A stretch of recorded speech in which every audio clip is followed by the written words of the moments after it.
سڵاو لە هەموو لایەک چۆنن هاوڕێیان هیوادارم هەرباش بن. بابەتی ئەم جارەمان پەرتووکی میری ماکیاڤێلی، میر the prince. ئەم پەرتووکە لە ساڵی 1513 نووسراوە، کاتێک ماکیاڤێلی لە زیندان، هەڵبەتە لە زیندان بووە، خەریکە یعنی بە ئەشکەنجە خەریک بووە بیکوژن، بەڵامی تر لە کۆتایە هینیەکەن وەک بڵێ بەریێن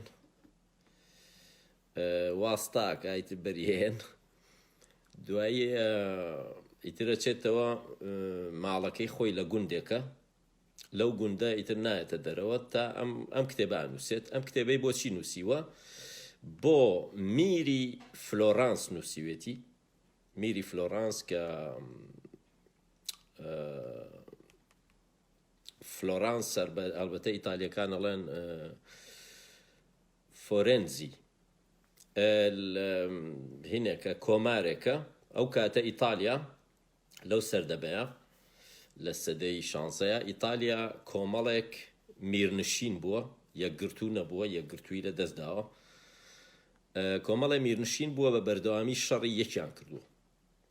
لە ناوەڕاستیشە وەک بڵێ ئەو شوێنانە بووە کە پاپ دەسەڵاتیە بۆ بەسەریانە. پاپ ئەو کاتە لە شکری هەبووە و وەکو وڵاتێکی تەواوە بووە، ڕۆما لە دەست پاپا بووە. پاپەکان شەڕکەر بوون، بە تایبەت ئەو پاپەی کە لە سەردەمی ماکیاڤێلیە پاپ بووە پێوترێ پاپی شەڕکەر، یعنی هەر ناوەکەشی نازناوەکەی بەوەیە، جەنگجوو یا جەنگاوەر، پاپی جەنگاوەری پێڵێن. ئەلێکسەندەری ئەو پاپە ناوی چی بوو؟ یۆلیۆسەیە. پاپ لە سەردەمی ماکیاڤێلیە سێ پاپ ئەگۆڕێن، یۆلیۆسەیە، ئەلێکسەندەر هەیە. بەڵام میر ئیتر وە گوتم لە 1513 ئەینووسێت. ماکیاڤێلی لە 1469 لەدایکە بێت، ینی بۆی بزانی سەردەمەکەی. ڕێک سەردەمی ئەوەیە کە پێوترێ ژیانەوەی ئیتالیایی، سەردەمیش ئیتر وەک بڵێ ترۆپکی گەشەسەندنی هونەر و فکر و ئەندازیاری و هەموو ئەو شتانە لە ئیتالیایە، ئیترەوەی پێوترێ ژیانەوەی ئیتالیایی. ماکیاڤێلی یەکێکە لە ئەکتەرە گرنگەکانی ژیانەوەی ئیتالیایی،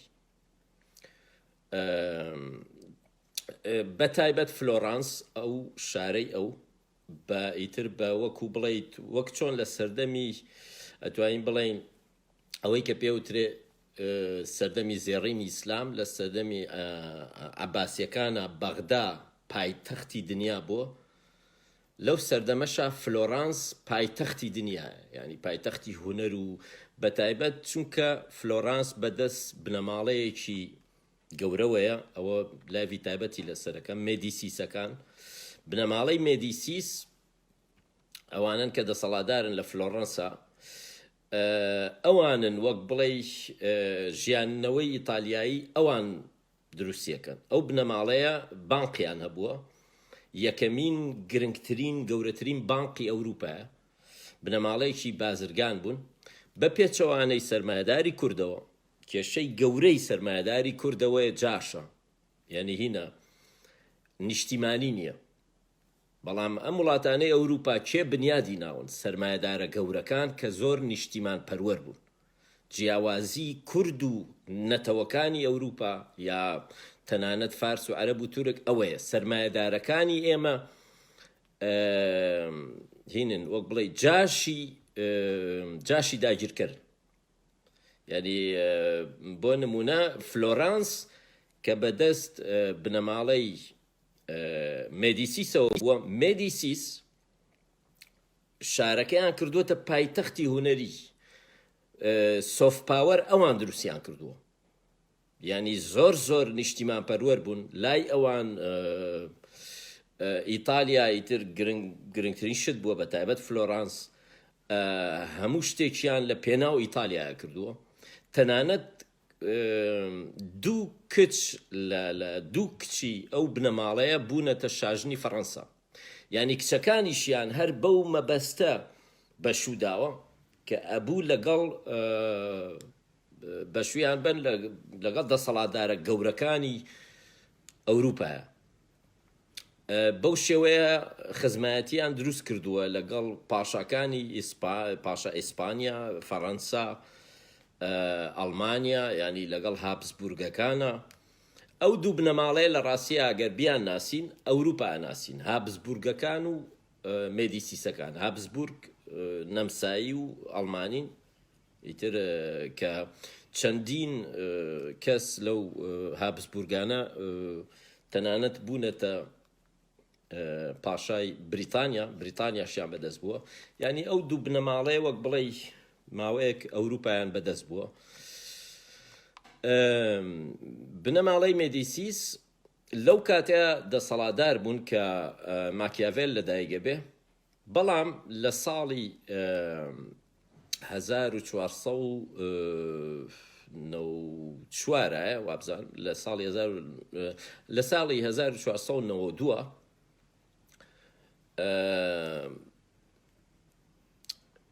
وەک بڵێ پیلانێکەیە لە دژی مێدیسیسەکان لە شوێنە کۆ بوونەتەوە. خەڵک هێرشیان بۆ هێنێ، ئەلبەتە خانەوادهینەکان وەک بڵێ چکە مێدیسیسەکان هین نەبوون، نۆبڵ نەبوون، ینی هین نەبوون، خانەدان نەبوون، بنەماڵەیەکی ئەسڵ زادە نین. ینی ئەوەیە لەبەرەوە زۆر خەڵک ڕقی لێیانە، بەتایبەت کەسە دینیەکان وەمانە. لەبەرەوە وەک بڵێ پیلانێک دروستەکەن کە لە ناویان ببن. لە شوێنێکا کۆبوونەتەوە، ئیتر بۆنەیەکە لە ناو کڵێسای گەورەی فلۆرانسا، هێرشیان بۆ هێنن چەندیان ئەتوان لیان نەکوژن، ئەیانەوێ هەموو مێدیسیسەکان بکوژن. ئەو فلۆرانس ڕزگاریە بێ، ئەلبەتە فلۆران ینی ناوەکەی تۆزە لە هی نەچێ.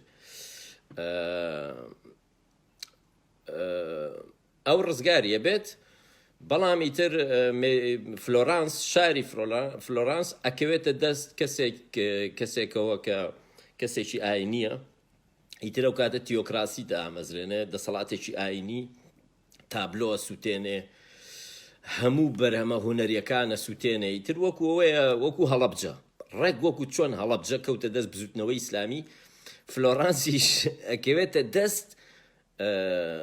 ناوەکەیم بیرچوێتەوە، بەڕاستی ناوی ئەو کەسم بیرچوەوە کە زۆر ناودارە. ئەو کاتە 2 ساڵ حکومەکە هاوڕێیان فلۆرانس وێرانەکات، ینی لە شارێکی لە پایتەختێکی هونەریەوە ئەیکاتەوە بە کابوڵ، وەکو کابوڵی لێکە، وەکو هەڵەبجەی لێکە. ئەوە ینی ئەوە هەیە. دوایەوە لە 1494 جارێکی تر ینی دەسەڵات ئەگۆڕێت، ئەم جارە ئەبێتەوە ئەبێ بە کۆماری، ئەبێتە دەسەڵاتێکی کۆماری. و چونکە پێشتر لە سەردەمی مێدیسیسەکان هین بووە، فلۆرانس هین بووە، میرنشین بووە، یعنی میری هەبووە، ئەبێتە کۆماری. لەم سەردەمەیە ئیتر هین ماکیاڤێل وانەی خوێندووە و خوێنەوارە و نازانم چی ئەمانە، ئەچێتە ناو حکوومەتەوە، ئەبێتە ڕاوێژکار، ئەبێتە ڕاوێژکاری دیپلۆماسی و سەربازی. تەنانەت لەشکریش دروستەکە، ینی یەکێک لە شەڕەکان کە ئەو سەرپەرشتیەکە وەکو ڕاوێژکاری سەربازی لەگەڵ پیتزا، ئەوە پیتزا، ئەو ناوەکە ئەڵێ پیتزا، شەڕەکە لەگەڵ پیتزا ئەباتەوە. خۆی پیتزا ناوی شارەکەیە، بە زەو خواردنە شار بە ناوی ئەوەیە پیز. ئەوی شینێکە، میرنشینێکە. ماکیاڤێل لەو شەڕەیە کە ڕاوێژکاری سوپاکەیە و خۆی دامەزرێنەری سوپاکەیە ئەیباتەوە. ینی ماکیاڤێل لە لاو دەسەڵاتە بووە، کاری کردووە، ئەوە نییە بڵێ تەنیا بیرمەند و فەیلسوف و ئەم شتانە بێت. بەڵام لە کاتێک کە ئەگیرێت هەڵبەتە لە 1512 ئەو کۆمارە ڕوخێت مێدیسیسەکان یێنەوە سەر دەسەڵات ئەگرنەوە دەست. ئیتر ماکیاڤێل چونکە لەگەڵ حکومەتە ئیشی کردووە ئەیگرن ئەیخەنە زیندان ئەشکەنجەی ئێن و هێشتا میری نەنووسیوە، هێشتا کتێبە گرنگەکانی نەنووسیوە. کە لە زیندان دەرەچێت وە گوتم ئەچێتەوە ماڵی خۆی و ئەمانە، ئیتر ناچێتە دەرەوە، ماوەیەکی زۆر بەز ئەخوێنێتەوە و ئەنووسێت. ینی لەو سەردەمەیە هینە میر ئەنووسێت. میر بۆچی نووسیوێتی؟ هەڵبەتە بۆ ئەوەی کە وەک بڵێیت خۆی بکڕێتەوە لەلایەن میری فلۆرانسەوە. یعنی بۆ سناوڕێیان باینەکە بدۆزمەوە، چکە من ناو کاتەکانم هەنەجار لێ تێگەچێ. ئەو کتێبەی پێشکەش کردووە بە میری فلۆرانس. مەبەستی چییە لەو کتێبە؟ پێشکەشی کردووە بۆ ئەوەی جارێکی تر بێتەوە، ینی بۆ ئەوەی ئیتر ببێتەوە کارمەندی حکوومەت، بۆ ئەوەی ینی وەک بڵێ ئەو مێژوە بسڕێتەوە لەو مێژوەیە کە لەگەڵ ئەو حکوومەتەیە کاری کردووە، بۆ ئەوەی لێ رازی بێت. میری فلۆرانس کە مێدیسیسە لێ رازی بێت. هەڵبەتە ئەوڕێیانە و بنەماڵەیە تەنیا ئەوە نییە بڵێ دوو شاژنی فەڕەنسا سەر بەو بنەماڵی مێدیسیسن، تەنانەت دوو پاپ لە بنەماڵی مێدیسیسن، بۆیە دەسەڵاتەکەیان زۆر زۆر گەورە و گرنگ بووە. زانیویانە کە ئەبێ ئەندامی بنەماڵەکەیان هەڵبەتە سەرەتا هەر بازرگان بوون، بانکیان دروست کردووە، ینی بەوە ناسراون گەورەترین بانکیان هەبووە. یەکەمین بانقی گرنگی ئەوروپایە، ڕاستە خۆی یەکەمین بانک لە بریتانیا دروستە بێت، بەڵام مێدیسیسەکان یەکەمین بانقی ئەوەیە کە بڵێ بانقی هینیان هەیە، ئیمپراتۆرێتی بانقییان هەیە، ینی لە هەموو ئەوروپایە تەنانەت پارەکەیان پێوترێ فلۆرەنس، ینی بە ناوی شارەکەیانەوە گرنگترین پارە لە ینی کە دراو لە ئەوروپایە ئەو کاتە فلۆرانس بووە. ئەو کاتە ئەو کتێبە بۆ ئەوان نووسێت. بەڵام ینی کتێبەکە چییە؟ میری ماکیاڤێل چییە خۆی؟ مەبەز لە میری ماکیاڤێل ئەوەیە چۆن دەسەڵات بەدەست بێنیت و چۆن بیهێڵیتەوە. زۆر کەس بە هەڵا ینی وشەی ماکیاڤێلیان بەکارێناوە، بە حساب ماکیاڤێلی واتە کەسێکی خراپ بیت و دیکتاتۆر بیت و دووڕوو بیت و درۆزن بیت و کەشتەکە بە هیچ شێوەیە گوانیە. مەبەستی ماکیاڤێلەوەیە چۆن دەسەڵات درێژترین ماوە لە دەستا بێت، چۆن دەسەڵات لە دەستنەی. بۆی دەسەڵات لە دەستنەی ئەوە شتێکی باش نییە بوو کەس بکوشیت. بۆی دەسەڵات لە دەستنەی ئەبێ وڵات پێشخەیت، ئەبێ بزانیت کە چۆن میلەت لێت ڕازی بێ، میلەت چۆن لێت ڕازیە بێ، بەوەیە وڵات پێشخەی، سوپاکەت بەهێز بکەیت، ینی هەموو ئەو شتانە بکەیت کە لە خزمەتی میلەتە. ینی شتەکە پێچەوانەیە بۆی دەسەڵاتدارێک بمێنێتەوە لەسەر حکم، پێویستی بەوەیە ئیشی باش بکات، کە ئیشی باشی کرد درێژترین ماوە ئەمێنێتەوە. ژان ژاک ڕوسۆ لەسەر کتێبەکەی ئەڵێ لە پەیمانی کۆمەڵایەتیە لەو کتێبەیە، لەسەر کتێبەکەی میر چی ئەڵێت؟ ئەو وەریشم جێڕاوە بۆی ئەڵێ ماکیاڤێل بە بیانووی ئەوەی وانە بە پاشایان بڵێتەوە، وانەی گەورەیدا بە میلەت. میر کتێبی کۆمارخوازەکانە. ژان ژاک ڕوسۆ لەسەر میری ماکیاڤێل واڵێ.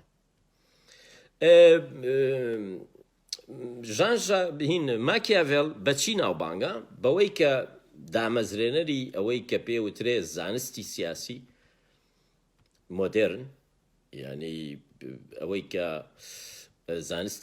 زانستە سیاسیەکان ئەخوێنێت یەکەم شت ماکیاڤێل ینی ماکیاڤێل وەک بڵێ دامەزرێنەری زانستی مۆدێرنە ئەوەیە دامەزرێنەری ئەوەیە کە پێوترێ ڕیال پۆلیتیک واتە خۆی دابڕانەکە کە دروستیەکە ماکیاڤێل لەگەڵ ئەفلاتۆن و ئەرستۆیە چکە ئەرستۆ کتێبی پۆلەتیکیە سیاست کتێبی پۆلەتیک و ئەتیک کە ئەوە یەکێک بووە لە بنەماکان لەگەڵ کتێبی کۆماری ئەفلاتۆنە هەمیشە ئەم دوو وێنایە هەبووە بۆ سیاستکردن پێشتر هەموو هەڵبەتە جیاوازە جیهانی ئێمە جیاوازە جیهانی ئێمە سەر بە شارستانیەتی ئیسلامیە لەبەرەوە مێژوەکەی هەموو شتێکی جیاوازە بۆیە ئەبێ ئێمە بزانین چۆن خوێندنەوە بۆ مێژووی ئەوروپاکەین زۆر جیاوازە خوێندنەوە بۆ مێژووی ئەوروپا زۆر جیاوازە لەگەڵ خوێندنەوە بۆ مێژووی شارستانێتی ئیسلامی دنیا ئەوە زۆر جار باسم کردووەکو فیلمە کتێبەکەی هینتنگتۆن باوەڕم بەوەیە من شەڕی شارستانیەتەکانە شارستانیەتەکان مرۆڤی جیاواز دروستەکەن سیستمی جیاواز دروستەکەن ژیانی جیاواز دروستەکەن کوردستان سەر بە شارستانیەتی ئیسلامیە لەبەرەوە ئەبێ ئیتالیەک ئەتوانێت کتێبێکی ئەڵمانی بخوێنێتەوە لی تێگە سەر بە هەمان شارستانیەتە مەسەلەکە تێگەیشتنی سەرەتایی نییە ئاسین ئیتالیەک و نەرویجیەک و ئەڵمانیەک و بریتانیەک سەر بە هەمان شارستانیەتن مێژوویان هاوبەشە هەرچەنە شەڕی یەکیشیان کرد بێ سەر بە هەمان شارستانی بەهاکانیان مێژوویان دنیابینیان ڕوانینیان بۆ ژن ڕوانینیان بۆ دەسەڵات هەموو ئەم شتانە هاوبەشن چکە سەر بە شارستانێتێکن کوردێک فارسێ عەرەبێک نازام چی دنیابینیان هەڵسوکەوتیان لەگەڵ ژنا هەڵسوکەوتیان لەگەڵ هەموو شتێکە لەگەڵ مناڵە لەگەڵ دامەزراوەکانە لەگەڵ شوێنی گشتیە هەمووی دنیابینیان یەکە چونکە سەر بە شارستانێتی ئیسلامی ئەوەی کە مرۆڤی سەر بە شارستانێتی ئیسلامی بنیاد ناوە قورئانە ئیتر قورئان و تەفسیرەکانی عولەما و نازانم چی چونکە هەموو ژیانی وڵاتانی ئیسلامی لەسەر ئیسلام ڕێکخراوە بەڵام لە ئەوروپا پێچەوانەوەیە میری ماکیاڤێلی دابڕانێکە ئیتر سەردەمی ڕێنێسانسە ماکیاڤێلی هاوچەرخی کێ هاوڕێیان میکێلانجیلۆ ڕافایل یعنی ئەوانە بۆتیچێلی میکێلانجیلۆ ڕافایل ینی سەردەمی بەڕاستی ترۆپکی سەردەمی ڕۆنێسانسە بەتایبەت فلۆرانسی تر بۆتیچێلی لەوێ بووە ڕافایل لەوێ بووە میکێلانجیلۆ لەوێ بووە دانتێ خەڵکی فلۆرانسە دانتێ لە کۆمێدیای یەزدانیە باز لە فلۆرانس و دەسەڵاتدار و پاپەکانیەک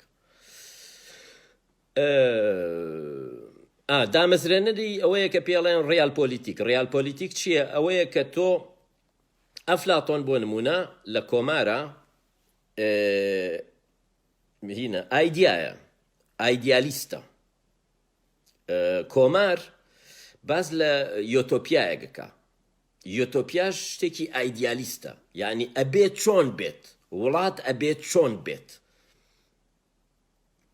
جا لەوەیە ئەوە دنیابینی ئاینیەکەیە زۆر کەس بە من ئەڵێ باشە چۆن ڕاهەندیەکان دژی دین قساکەنە نێجار بابە ئەڵێم دنیابینیان ئاینیە چونکە سیاست وا ناخوێننەوە وەکو ماکیاڤێل کە بڵێ ئێستا چۆنە ماکیاڤێل تا یەکەم کەسە کە ئەڵێ ئێستا چۆنە سیاست ئەوەیە هونەری ئێستەیە هونەری مامەڵەکردنە لەگەڵ ئەوەی هەتە ئێستا چیەکەی ئەو کەسای ئەو خەڵکەی کە هەتە تۆ بە کورد وڵاتی کوردستان دروستەکەی بە ئینگلیز دروستی ناکەی بە فارس دروستی ناکەی بە کورد دروستیە بەو قوڕە دروستیەکەی ماکیاڤێڵ پێتەڵێ کوردستان بە کورد دروست دەکرێت، ئیتالیا بە ئیتالیەکان دروست دەکرێت.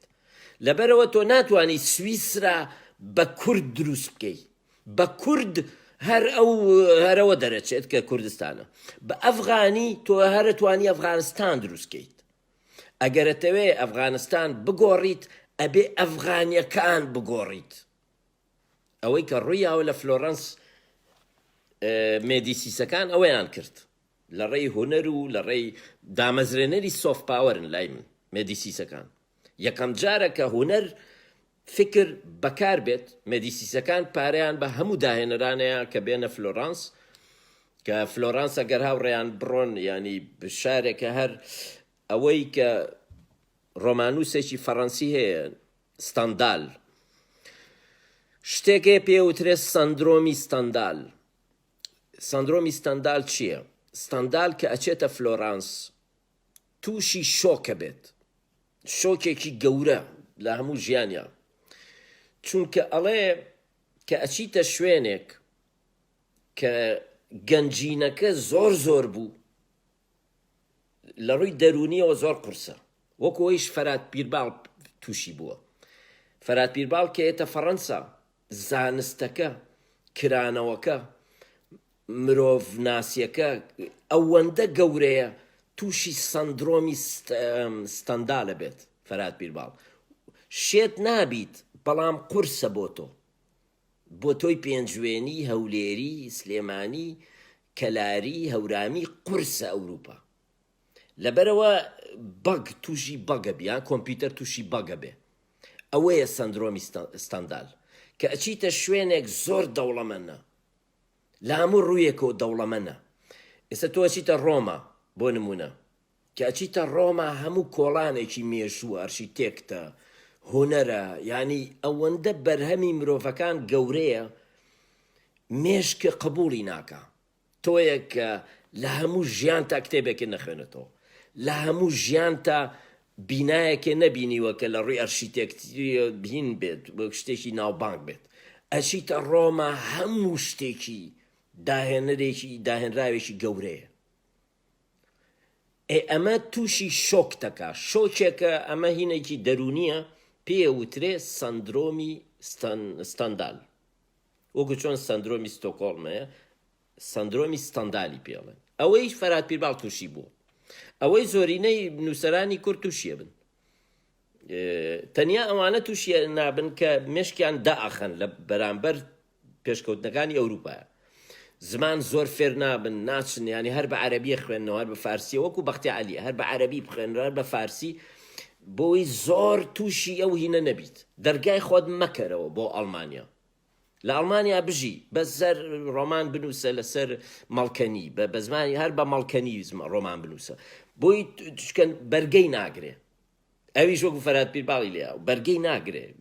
لەبەرەوە دوو جۆر هین هەیە لە بەرامبەر ئەوروپایە، یا وەکو فەرات پیرباڵ یا وەکو بەختیار عەلی. بەختیار عەلی دەرگا داخە، چکە سلێمانیشە. من باسی ئەوم کرد، سلێمانیەکان لە ئەوروپا هینە ناگۆڕێن، چکە وازانێ ئەزانێت.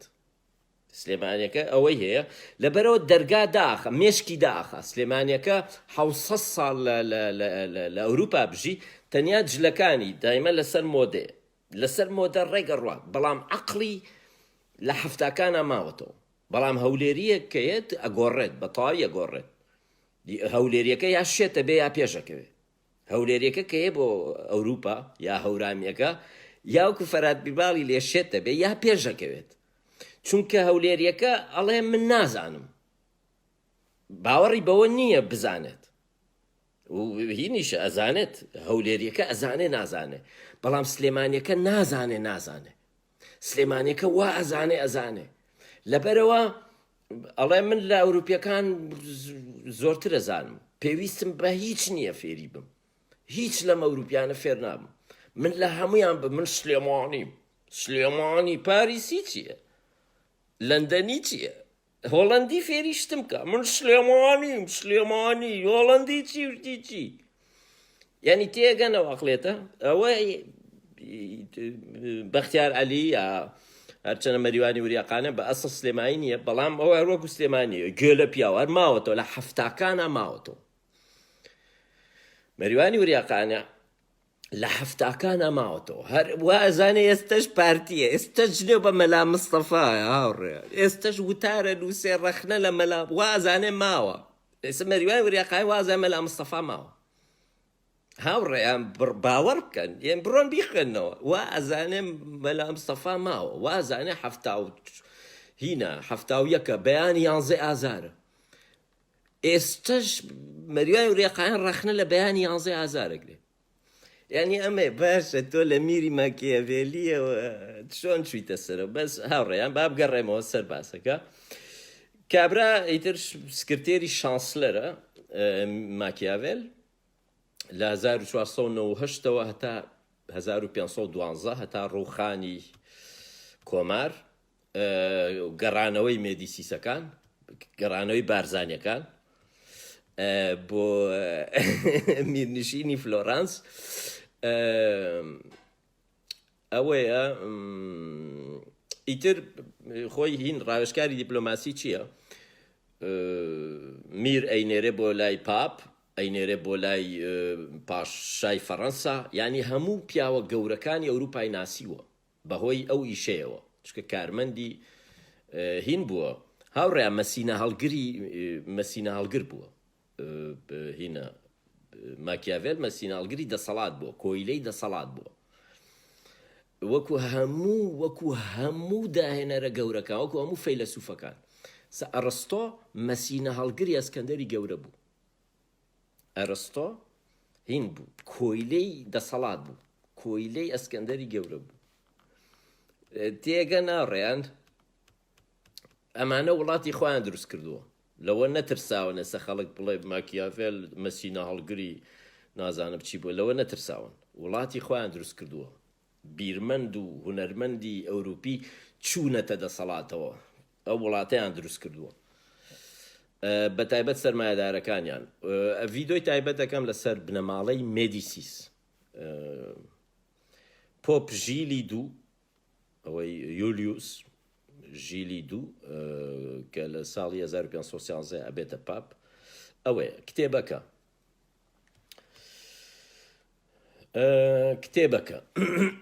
باسی ئەوم کرد کە ژان ژاک ڕۆسۆ چیەڵێ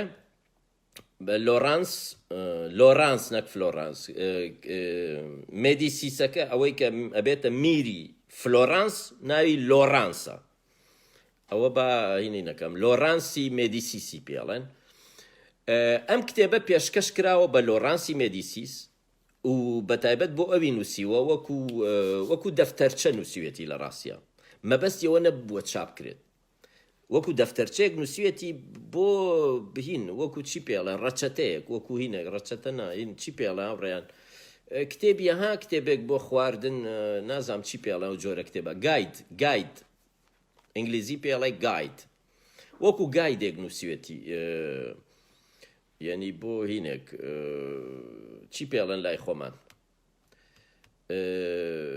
ئەوەیە وەکو ئامۆژگاری کتێبی ئامۆژگاریە چۆن دەسەڵات بگریتە دەست و چۆن دەسەڵات بێڵیتەوە پێشکەشە بە لۆرانسی مێدیسیس هەموو کەس لە پێشەکیەکەیە چیەڵێ هاوڕێیان لە پێشکەشکردنەکەیە هاوڕێیانەوە هاوڕێیەک ناوەکەی نووسیوە ڕەشنووس نانا ڕەشنووس نییە هینە ئەمە هەبووە هەمیشە بیرمەندەکان ڕێنما ئای زۆر سپاس ڕێنما بووە هەمیشە بیرمەندەکان کتێبی ڕێنماییان نووسیوە بە تایبەت بۆ پاشاکان و پاشاکان بە دزیۆ خوێنوێت ینی نەیانێشتووە بڵاو بێتەوە ڕێنمای تایبەتیان نووسیوە بۆ پاشاکان یا بۆ سەرۆکەکان ئەوە ئێستەش هەیە ڕێنما نووسن بۆ نمونە هەیە دیسکورسە نووسێ هەیە دیسکورسەکانی ئۆباما بۆ نمونە نووسەرێکی هەیە هەمووشانی چاپ کرد ینی ئۆباما کەسێک دیسکورسی بۆ نووسین ڕاوێژکارەکان خۆی ئەوەیە ئێستا بووە بە ڕاوێژکار هەنێ جار لە جێەوەی بەدەم پێی بڵێ بە نووسین ئەی نووسێ بۆی ئیتر وەک بڵێ نامیلکەیەکە نامیلکەیە کە پێ وترێ ڕێنمایی کتێبی ڕێنمایی ئەم بەو مەبەستە نووسیوێتی ئەوەیە لە پێشەکیەکەیە ئەڵێت لە پێشکەشکردنەکەیە ئەڵێ هەموو کەس کە دیاری ئایا بە میرەکان بە دەسەڵاتدارەکان چییە؟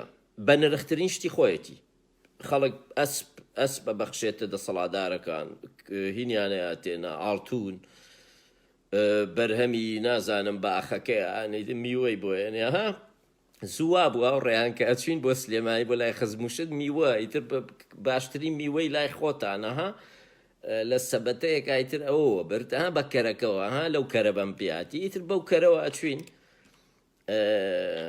لە ڕاستیە منوانی من ئەم قسانە ینی هینی باسی شتە گشتیەکە ئاکەم کە لادەی هات ئیتر باشترین شتی خۆیان هێنا دیاریان بە خەڵک ئیتر دە هەمیشە هەروە بووە میرەکانیش دەسەڵاتدارەکانیش ئێستا تۆ هونەرمەند دێچێتە لای مەسعود بارزانی چی ئەیاتێ باشترین تابلۆی خۆی ئەیاتێ یا ئیتر هەر یەکە و شتێکە ماکیاڤێلی ئەڵێ بە نرخترین شت لای من کتێبەکەمە لەبەرەوە کتێبەکە و پێشکەشەکەم ئەڵێ خەڵک مروواریەیە بە دەسەڵاتداران ئەسپیان پێشکەشەکە ئاوریشمیان پێشکەشەکە جلوبەرجی ئاوریشم زۆر بە نرخ بووە لای من بە نرخترین شت ئەوەیە کە ئەزمموی ژیانم و هەموو ماندووبوونمی تێدایە کتێبەکەمە ئەڵێ چاڵتوک هەیە چاڵتوک ئیتر ئەوەیە هاوڕێیان چییە فەلسفەی کتێبەکە دوایی بەش باسیەکەین ئەگەر بەیەک ڤیدۆکرا باشە بەس ئەگەر نەکرا بەشێکی تری بۆکەم ڤیدۆیەکی تر بەڵام فەلسفەی کتێبەکە چییە؟ ئەڵێ سیاست ئەخلاقی نییە ئەو ئەخلاقەی کە لە دینە هەیە سیاست ئەبێ ئەخلاقی خۆی هەبێت ناڵێ سیاست بێ ئەخلاقیە چکە ئێستا خەڵکە باسی ماکیاڤێڵەکە ئەڵێ بێ ئەخلاقی ینی وەک بڵێ سیاست لای ئەو بێ ئەخلاقیە هەموو شتێک بکە نا ئەڵێ سیاست ئەخلاقی خۆی هەیە نابێ ئەخلاقی مەسیحی بخەیتە سیاستەوە سیاست ئەوە نییە باش بیت و کەس لە برسان نەمرێت و نازانم چی بیت و مهرەبان بیت و بە جوانی قسە بکەیت و ئەم شتانە نییە ئەوەڵێ بە پێی پێویستە ئەگەر پێویست بوو بۆ نمونە دوایی باس لە کتێبەکەی باسیەکەم ئەڵێ کە تۆ ناوچەیەکت گرت بنەماڵەی زۆر بەهێزی تیا بۆ ناوچەیە هەمویان سەر بڕە مەسەلەکە ئەوە نییە ئەبێ زۆرداری بکەیت مەسەلەکە ئەوەیە دەسەڵاتەکەتی تر جێگیر نابێ کە جێگیر نەبوو ئاشتی نییە لە وڵاتە کە ئاشتی نەبوو هەموو کە زەرەرمەندە لەبەرەوە باشترە ئەو کەسانەی بەهێزن بیان کوژیت بۆ ئەوەی ئەو شوێنە هەڵبەتە شوێنێکی نوێ کە ئەیگریت مەبەستیەوە نییە لە وڵاتی خۆتاوا بکەیت ئەڵێ کە شوێنێکی نوێ ئەگریت کەسانێکن بنەماڵەی گەورن ئەو بنەماڵە گەورانە هەمیشە مەترسین بۆ تۆ چونکە ئەوان شەرعیەتیانەیە تۆ شەرعیەتێ دیە بۆ ئەوەی ئەو شوێنە هەمیشە ئاسایش بێ خەڵک بە ئاسایش و هین بژی ئەو بنەماڵانە سەرەکەیان سەرۆکی عەشرەتەکان بکوژە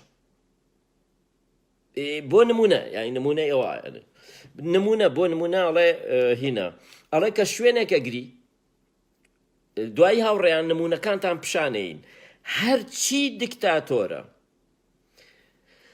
لە لای خۆمان هەرچی سەرۆکیشە لە ئەوروپا ئەمەی لەبەرە ئەم کتێبەی لەبەرە بۆیە من پێم وایە ئەبێ کورد لە سەدی کورد ئەم کتێبە بخوێنێتەوە لە سەدی کورد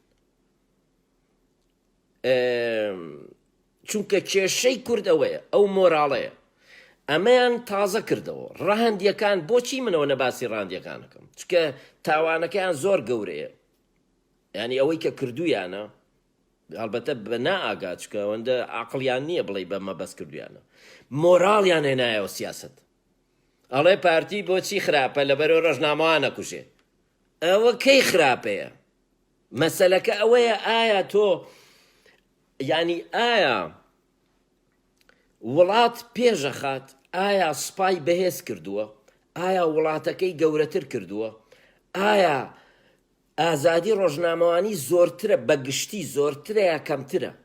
مەسەلەکە ئەوە نییە ڕۆژنامەوانێگە کوژیت، ئەوەیان ئەبێ مەسەلە یاسایە، ئەبێ بچیت شکات لە دەستگای زانیاری دەستگای پاراستن بکەیت کە ڕۆژنامەوانێکیان کوشتووە. ئەوە مەسەلەیە نابێ بە سیاست باسی بکەیت بڵێ یەکێتی و پارتی خراپن چونکە ڕۆژنامەوانێکیان کوشتووە.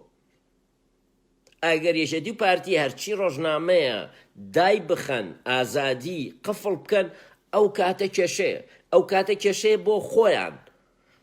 ینی ئەم لەبەر مۆڕاڵ نییە، ینی کە کەسێک کە ماکیاڤێل ئەڵێ کە تۆ نابێ بەردەوام خوێن بڕێژی، لەبەرەوە نییە خوێن ڕشتن خراپە، چکە لای ئەو سیاست بە هیچ شێوەیەقی بە مۆراڵەوە نییە، لەبەر ئەوەیە کە خوێن ڕشتن خۆت ئەڕوخەیت، خراپە بۆ تۆ، خراپە بۆ حکومەکەت، بۆ وڵاتەکەت ئاسایش نابێت، لەبەرەوە خوێن مەڕێژە، لەبەرەوە نییە کە خراپە. هەڵبەتە با پێتان بڵێ ماوڕێیان 300 ساڵ ئەم کتێبە قەدەغە کراوە لەلایەن ڤاتیکانەوە، 300 ساڵ قەدەغە کرا، چونکە ئەنجام گرنگە. ئافرنکە ئەوەی کە ئەوترێت کە ئەلغایە تبەڕڕ الوەسیلە لە عەرەباوە ئەڵێ بە کوردیەکەی ئەڵێ ئەنجام تەبریرە هێنێتەوە، هینە هێنێتەوە، پاساوە هێنێتەوە بۆ شێوازەکە. گرنگ نییە پارتی چیەکە، گرنگ ئەوەیە، بۆ نمونە گرنگ ئەوەیە هەولێر بەهێز کات، گرنگ نییە چیەکات، گرنگ ئەوەیە کوردستان بەهێز کات، گرنگ ئەوەیە ئابوووریەکەی باش بکات، گرنگ ئەوەیە پێشمەرگە بەهێز بێت. ماکیاڤێلی واڵێ گرنگ نییە پارتی جاشایەتی بۆ تورکەکە، جاشایەتی بۆ کێیەکە، هەرچیەکە با بیکات، یەکێتی چی ئەکا با بیکات. کێشەی یەکێتی کە من دژی ئەوەی جاشایەتی بۆ ئێران، کێشەکە جاشایەتیەکە نییە، لە ڕووی ئەخلاقیەوە نییە.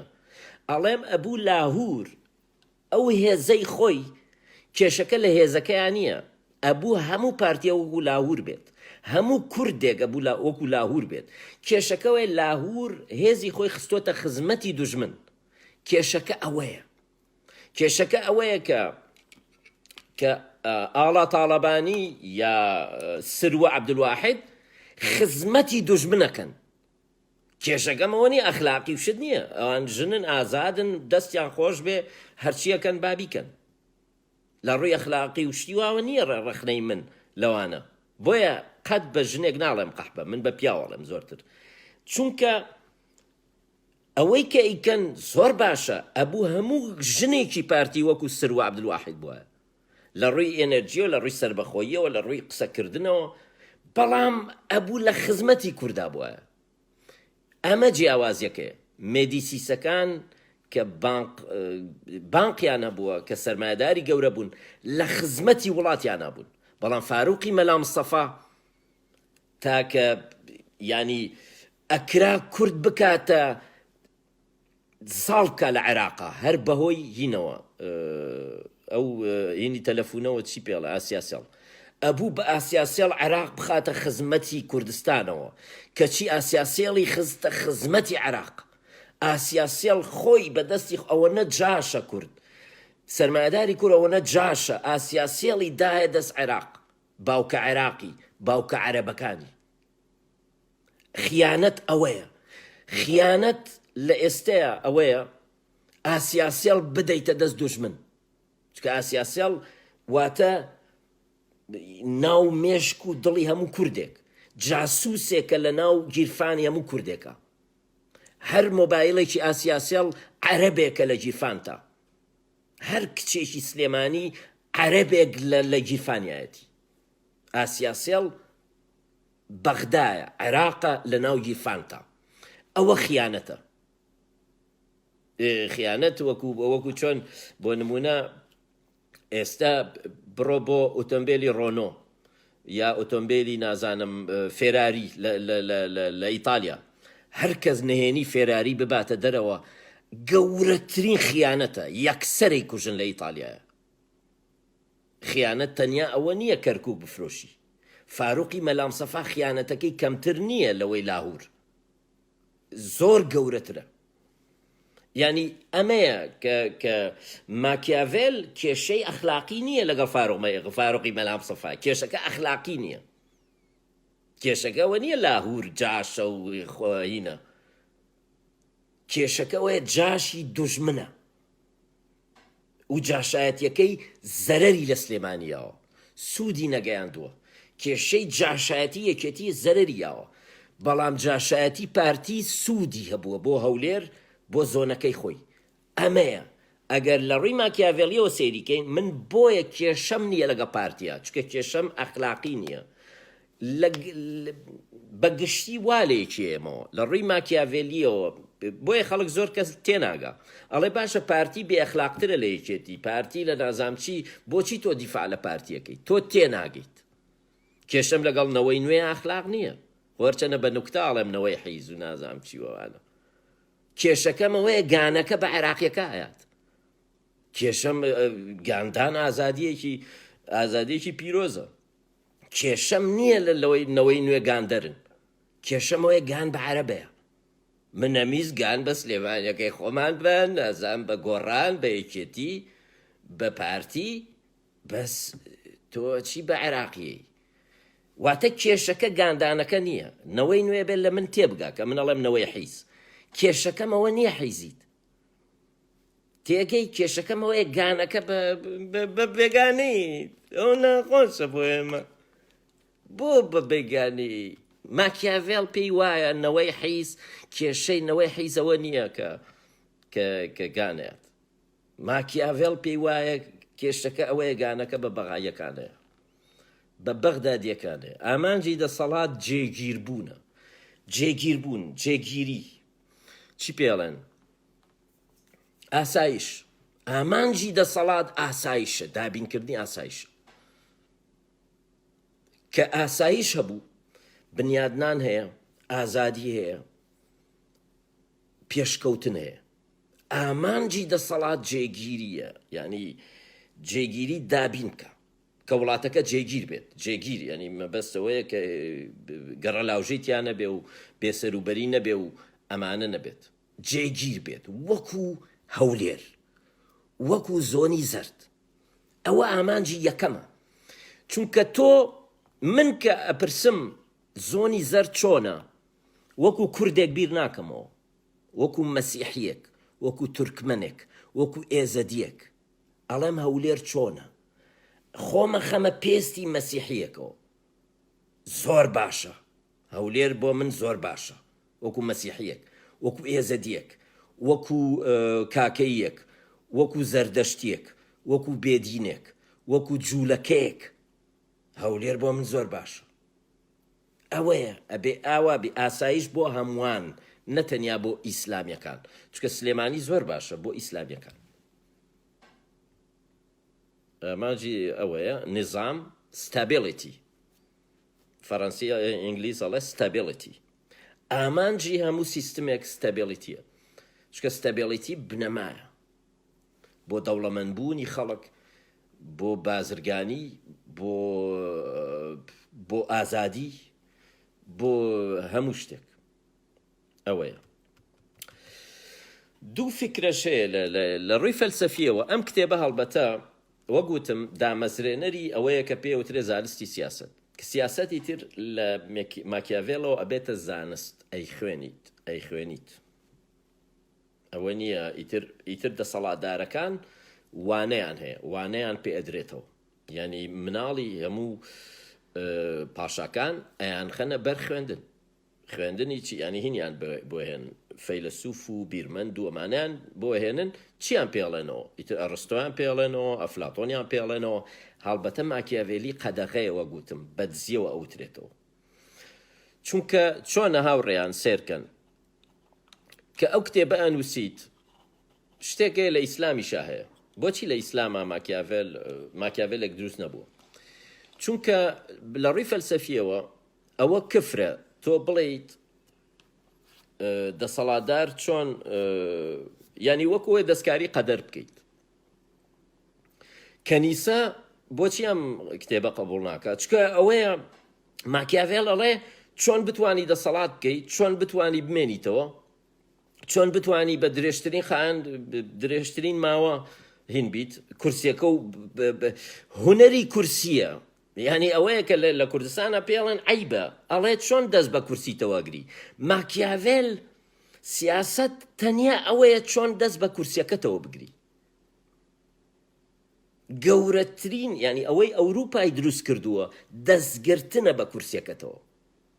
ئەوە مانای زۆر زۆرەکەت چۆن دەسەڵات دەستبەرداری کورسی نەبیت. ئەو کتێبەی ماکیاڤێل بۆ ئەوەیە، چونکە ئیتر تۆ بۆ ئەوەی دەستبەرداری کورسیەکەت نەبی ناچاریت خزمەتی خەڵک بکەیت، ناچاری وڵاتت پێشخەیت، ناچاری سوپاکەت بەهێزکەی، ناچاری وڵاتت بەهێز بکەی، ئابووریت بەهێز بکەی، چونکە ناتەوێت کورسیەکە و لە دەست بچێت. لای ماکیاڤێل لە زانستی سیاسەتە خراپترین شتەوەیە کورسیەکەت بەجێ بێڵیت، ئیتر بە هەر هۆکارێکەوە بێ. لە کوردستانە چونکە سیاست هەموو ڕەخنەی هەموو پۆزیسیۆنی دەسەڵات دینیە لای ئێمە، بنەماکانیان ئەخلاقیە، هەموو ڕەخنەکانیان ئەخلاقیە لە یەکێتی و پارتی، هەموو ڕەخنەکانیان ئەخلاقیە. ینی من کێشەم لەگەڵ ینی ئەوەیە لەبەرەوەیە لای ئەوان چونکە بنەمایەکی ئاینی و دینی هینیانەیە پارە خراپە، پارە خراپ نییە. لای مرۆڤی ئاینی پارە خراپە، پارە چڵکی دەستە، پارە هینە تووشی نازانم چیتەکە، هەر جەستە پیس و پۆخڵە پیسە. ڕۆح پاکە، ڕۆح هاتووەتە ناو زیندانی جەستەوە، جەستە پیسە، بیکوژە. ئەو دنیا گرنگە، ئەم دنیا هیچ نییە. ڕێنیسانس پێچەوانەیە. ڕێنیسانس لەگەڵ سەدەکانی ناوەڕاستە ماکیاڤێل کوڕی ڕێنیسانسە. یەکێکە لە دامەزرێنانی ڕێنیسانس هیومانیزم، مرۆڤ گەرایی، هیومانیزم و فەلسەفەیە باو بووە لە ڕێنیسانسە. بەپێی ئەو فەلسەفەیە، بەپێی ڕێنیسانس لەشی مرۆڤ پیرۆزە، پیس نییە. ئەمە ڕێک پێچوانەی فکرە دینیەکەیە. بۆیە ڕافایل، میکێلانجیلۆ، ڕافایل، بۆتیچێلی، هەموو ئەمانە مرۆڤ جوانەکەن، مرۆڤ بە شێوەیەکی زۆر جوان پیشانەیەن. ئێوە بڕۆن سەیری پەیکەری داودی هین بکەن، میکێلانجیلۆ، ئەوە هێمای ڕێنیسانسە. داود بۆچی داود چکە شۆڕژگێر بووە. داود لە بەرامبەر گۆلیاتە شەڕی کردووە بە قۆچەقانی. داود فیگەری وەک بڵێ شۆڕژگێر بووە لە سەردەمی ڕێنیسانسە. داود بە ڕووتی دروست دەکرێت، میکێلانجیلۆ بە ڕووتی دروستیەکە. ئەوەش سکەندالی دروست کرد، چونکە مێدیسیسەکان لە ڕاستیە ئاینی نەبوون، هەرچەنەکە دوانیان بوونە پاپ، بەس بۆ ئەوە بووە دەسەڵات بگرنە دەست. مێدیسیسەکان دامەزرێنەری سەرمایەدارین، دامەزرێنەری لیبرالیزمن، دامەزرێنەری ئەوەن کە دین جیاکەنەوە لە سیاست، هەرچەنەکە بەکاریان هێناوە، دینیان بەکارهێناوە، ینی بوونەتە پاپ، براکەی خۆی کردوتە پاپ بۆی هین بێت. دیسان ڕێز بەخشینەوەیە بەجەستە، وەکو ڕۆمایەکان، چکە مێدیسیسەکان باوەڕیان وا بووە بە ئیتالیا بگەڕێتەوە سەردەمی ڕۆمای گەورە، ئەوەی کە ئیتر ڕۆما کە ئەیبینی دەوەم و پەیکەر و نازام چییە، چکە لای ڕۆمایەکان جەستە پیرۆز بووە، مرۆڤ لە شێوەی خوایە دروست کراوە. لەبەرەوە پیس نییە جەستە، عیب نییە، نا ئەبێ پەیکەری بۆ دروستکەی، ئەبێ لە هەموو شوێنە پەیکەری مرۆڤ دروستکەی. هیومانیزمەوەیە، مرۆڤ خوددا، مرۆڤ ئەبێتە خوددا، چونکە مرۆڤ کوڕی خوایە. لە مەسیحێتە ئەلبەتە تێکەڵە کرێ، ئەفلاتۆنیزم و مەسیحیەت خوێندنەوەیەکی ئەفلاتۆنی بۆ کرێتەوە. مرۆڤ کوڕی خوایە، مەسیح کوڕی خوایە، کوڕی خوایش لە شێوەی خۆیان دروست کراوە، واتە خوایە. مەسیح لە هەمان کاتە خوایە، لە هەمان کاتە مرۆڤە. بۆیە هەموو ئەمە بنەمای فەلسەفەی ڕێنێسانسە بنەمای ئەوەیە کێشەی من لەگەڵ لە کوردستانە ئەوەیە ئەمەوێ ئەو بنەمە ئاینیە هەڵتەکێنم چونکە هەتا ئەو بنەمە ئاینیە هەبێت ئەو بنەمە ئاینیە گانگرێنە پارتی و یەکێتی ژەرەوە بنەمایانە پارتی و یەکێتی ژەرە ترسن بۆیە یەکێتی محاجەبێگە کاتە سەرۆکی پەرلەمان پارتی لە سەدا هەفتای هینە ئیسلامیە مەسەلەکە چییە؟ ڕاهەندیەکان ئیسلامیان هێنایەوە مەحویان هێنایەوە ڕەمزە گەورەکان ئیسلامیان هێنایەوە مەحویان هێنایەوە لە بەرامبەر گۆرانە ڕاهەندیەکان گۆرانیان لە ناو برد مەحویان هێنایەوە کە گۆران شۆڕشێک بوو شۆڕشێکی هینە چ لە ئەدەبە چ لە فکرە شۆڕشێکی سیکولاری بوو بۆ یەکەم جار لە ناو کووردا گۆرانی شاعر هەر ڕۆشنگەرەکان ئەو سەردەمە شێخ نووری شێخ ساڵح ئەمانە ویستیان شعری کوردی پاک بکەنەوە لە زمانی بێگانە هەر خۆیان ڕێک وایانەوت و گەڕانەوە بۆ دابوونەریتی کورد گۆرانەڵێ گەڕانەوە بۆ لە ناوبردنی عروس چونکە عروس ناخوداگای کوردی کردە عەرەبی تا ئەم ڕۆژ عروس نالی سلێمانی کردە عەرەب کردە شارێکی عەرەبی نالی سلێمانی کردە شارێکی عەرەبی بۆ هەتاتە مرۆڤی سلێمانی مرۆڤێکی ئیسلامیە ئەگەر دژە دینیش بێت بە شێوازی ئیسلامی دژە دینە بە شێوازێکی قێزەون بڕۆن سێرکەن مولحیدەکان چەند قێزەونن ملحیدە سلێمانیەکان زۆر قێزەونن چکە مەلان هەمویان مەلان وەکو مەلا هینەکەن یعنی ئەو دژایەتیە ئیسلامەکەن لە شێوەی ئیسلامە دژایەتی ئیسلامەکەن چونکە نەست و نائاگای مرۆڤی سلێمانی هینە ئەوەیە نالیە عروسە عروس کێشی عروسە هەڵبەتە هەولێریش بەڵام نالی ئەگەڕێتەوە بۆ کێشی کوردی کێش و سەروای کوردی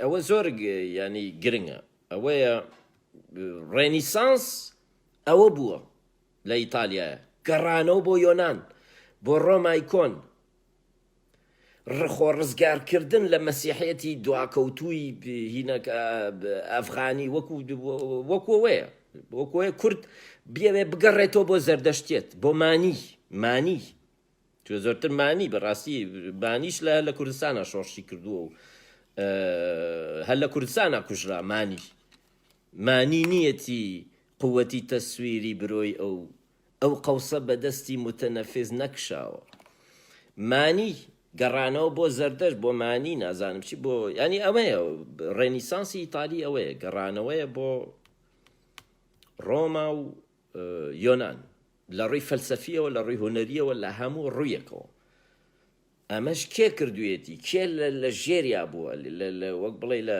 ژێرخانەی کێ بووە بنەماڵی مێدیسیس بووە قەدەر چارەنووس ڕێکەوت ئەو لە ئیسلامی شاهەیە ئەو دووشتە لە مەسیحەتی شاهەیە مرۆڤ ئایا مخەیەرە یا مسەیەرە ئەمەیە بیرۆکەکە ئەم گفتوگۆیە لە سەرەتای ئیسلامە لە هینەوە لە چی ئیبن عەرەبی غەزالی لە ئیمام غەزالیەوە هەیە ئایا مرۆڤ مخەیەرە یا مسەیەرە ئایا تۆ بژاردەی خۆتە هەر شتێکیت یا خوا پێتەکات چکە خوا بۆ نمونە لە ئیسلامە خوا ئیسلام لە قورئانە بەرداڵێ هیچ شتێک بەبێ مەشیئەتی خوا ناکرێت هیچ شتێک یعنی تۆ کفر بکە بەبێ مەشیئەتی خوا توانی کفرکەی هەموو شتێک هەناسەدان قسەکردن هەمووی بە مەشیئەتی خوایە باشە ئەمە بە مەشیئەتی خوا بێ کەواتە من کافریش بمەر بە مەشیئەتی خۆیەتی ئەی بۆ ئەڵێ بچۆ شەڕ لەگەڵ کافرەکانە بکە یعنی ئەمە هاو دژە لە لایەکی تریشەوە بە پێی جەهەنەم بێت دۆزەخ و باشت هەموو شتێ بەدەست خۆت بووە چونکە بەرپرسیاریت ئەی بۆچی دۆزەخ و باشت دێت چونکە تۆ بەرپرسیار بووی بژاردەت هەبووە ئەمە هاو دژە لە دینە ئەمە مرۆڤێکی ناتەندروست دروستەکە لەلایەکەوە خوا ئەڵێ هیچ شتێ بەبێ مەشیئەتی من نابێت واتە تۆ ناتوانی ببیتە کافر بەبێ مەشیەتی من.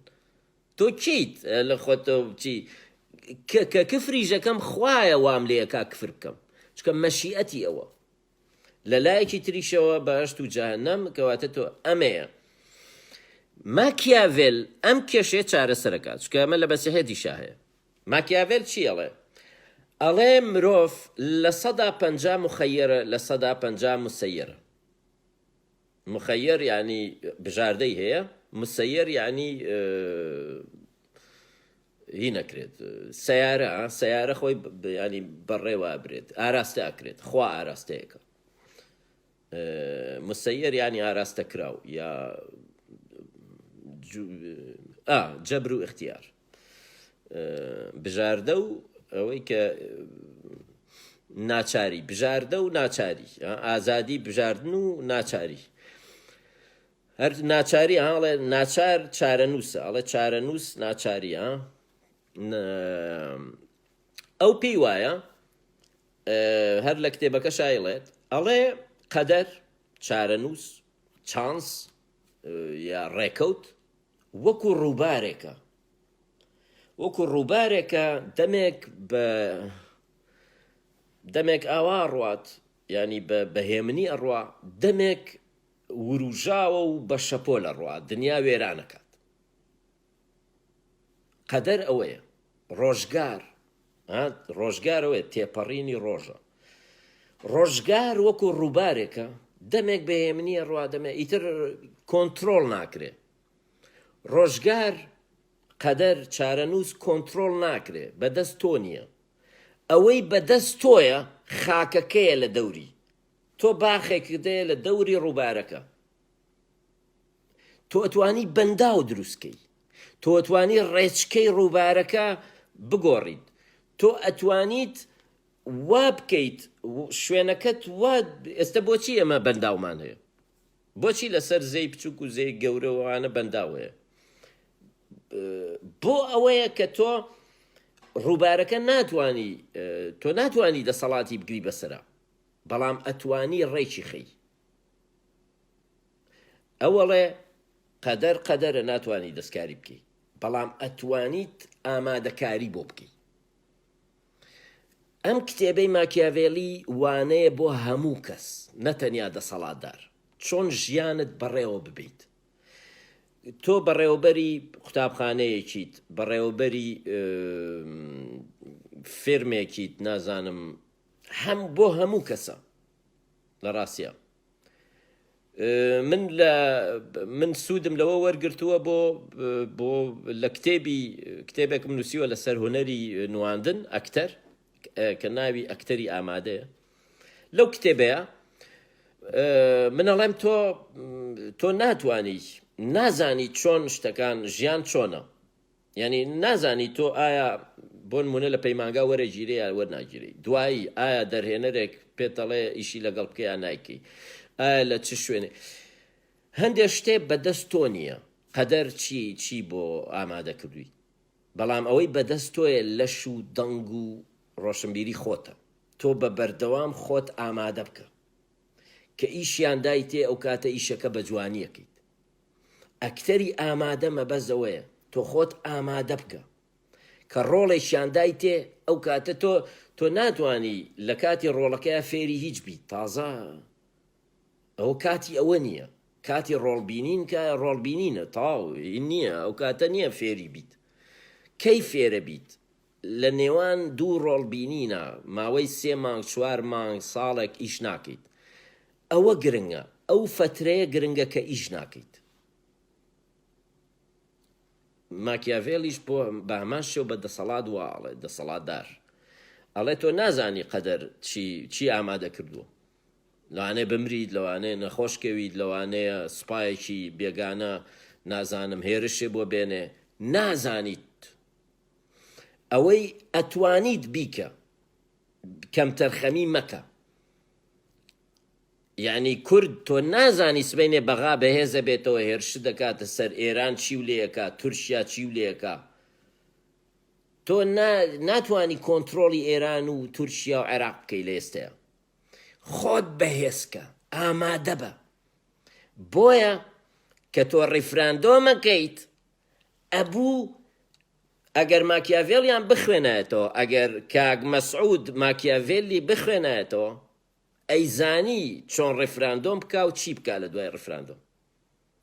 ڕێک باسی ئەو شتانەی تایە، ڕێک باسی ئەوەی تایە سەدام کە کوێیتی گرت ئەبوو چی بکە، ئەبوو بیگرێ یا نەیگرێ، ئەی چۆن بیگرێت، ئەبوو بکشێتەوە نەکشێتەوە، چی بکە لە کوێیت پێشەوەی بیگرێت، چی بکە، هەمووی تایە. ئێران چۆن کوردستان بەڕێوابات، گومانتان نەبێ ڕەزاشا ماکیاڤێلی خوێنوەتەوە، چونکە سیاسەتی ڕەزاشا لە کوردستانە ڕێک ئەوەی ماکیاڤێلە.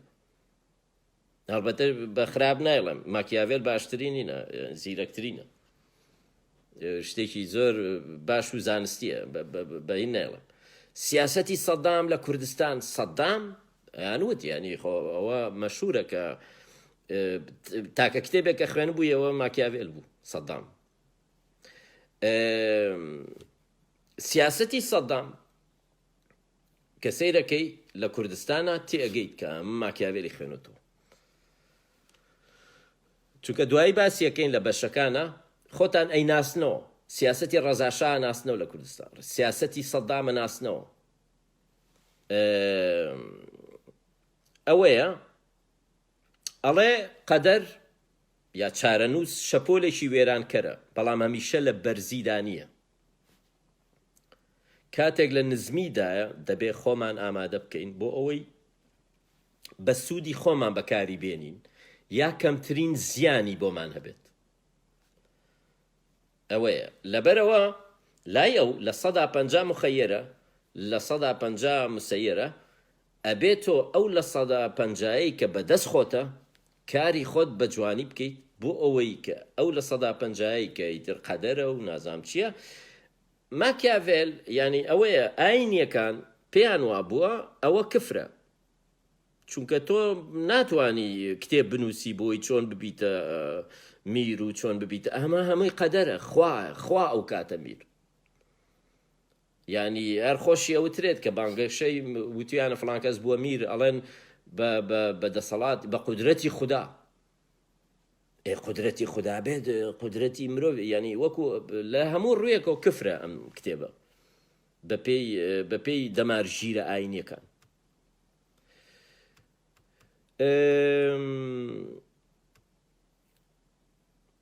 ئەوەیە دەسەڵات چۆن بەدەست دێت و چۆن ڕای بگریت. هەندێک پرانسیپ هەیە لەوانەیە بەش بۆی بڕۆین، با بەش بۆی بڕۆین هاوڕێیان. کتێبەکە 180 لاپەڕەیە بە فەڕەنسیەکەی وەرجێڕانە، 26 چاپتەرە. لە یەکەم چاپتەرە باسی چەند جۆر میرنشین هەیە، باسی ئەوەکە چەند جۆر میرنشین هەیە و بە چ ڕێگەیەک بەدەست دێن، چۆن میرنشی بێت. هەڵبەتە لە سەرەتای ئەڵێ من باسی کۆمار ناکەم، یعنی باسی دەسەڵاتێکی کۆماری ناکەم، باسی میرنشینەکەم.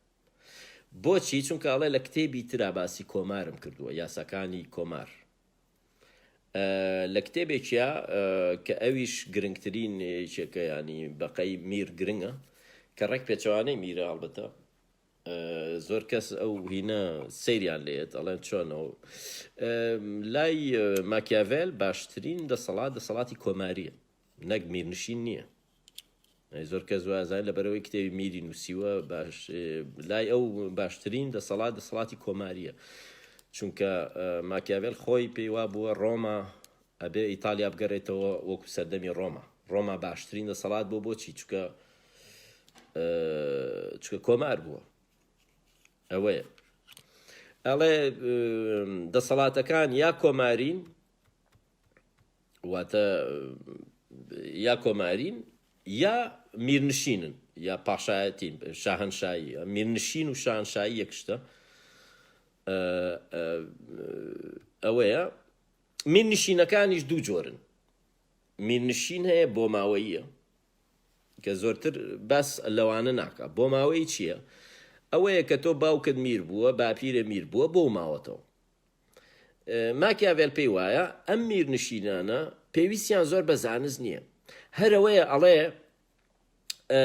هەرەوەیە ڕێزی یاساکانی باوکت بگرە، باوک و باپیرت باو باپیرت چۆن بوون، چۆن بەڕێوەیان بردووە، تۆشت زۆر مەگۆڕە، خراپە زۆر مەکە، زۆر ینی پێویست هینە شتێکی زۆر ترسێکی گەورە نییە لە دەستی بێ میرنشینەکە،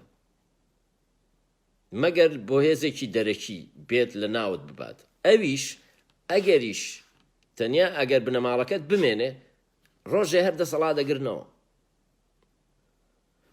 و مەگەر زۆر خراپیش بیتر میرنشینێک کە هی خۆت بێ لە دەستی بێ لای ماکیاڤێلەوەی خراپترین میرەیتر، خراپترین کەسە و کەسەیە کە میرنشینەکەی میراتی باوباپیری بۆ و لە دەستی هەیەات، ئەوەی ترە بێ زۆر خراپبی، چکە ماکیاڤێلەڵێ زۆر باشیش نەبی تۆ هەرەتوانی میرنشینەکەی باوباپیرە بهێڵیتەوە، چونکە بە میرات بۆ ماوەتەوە خەڵک شەرعیەتە هەیە، کەس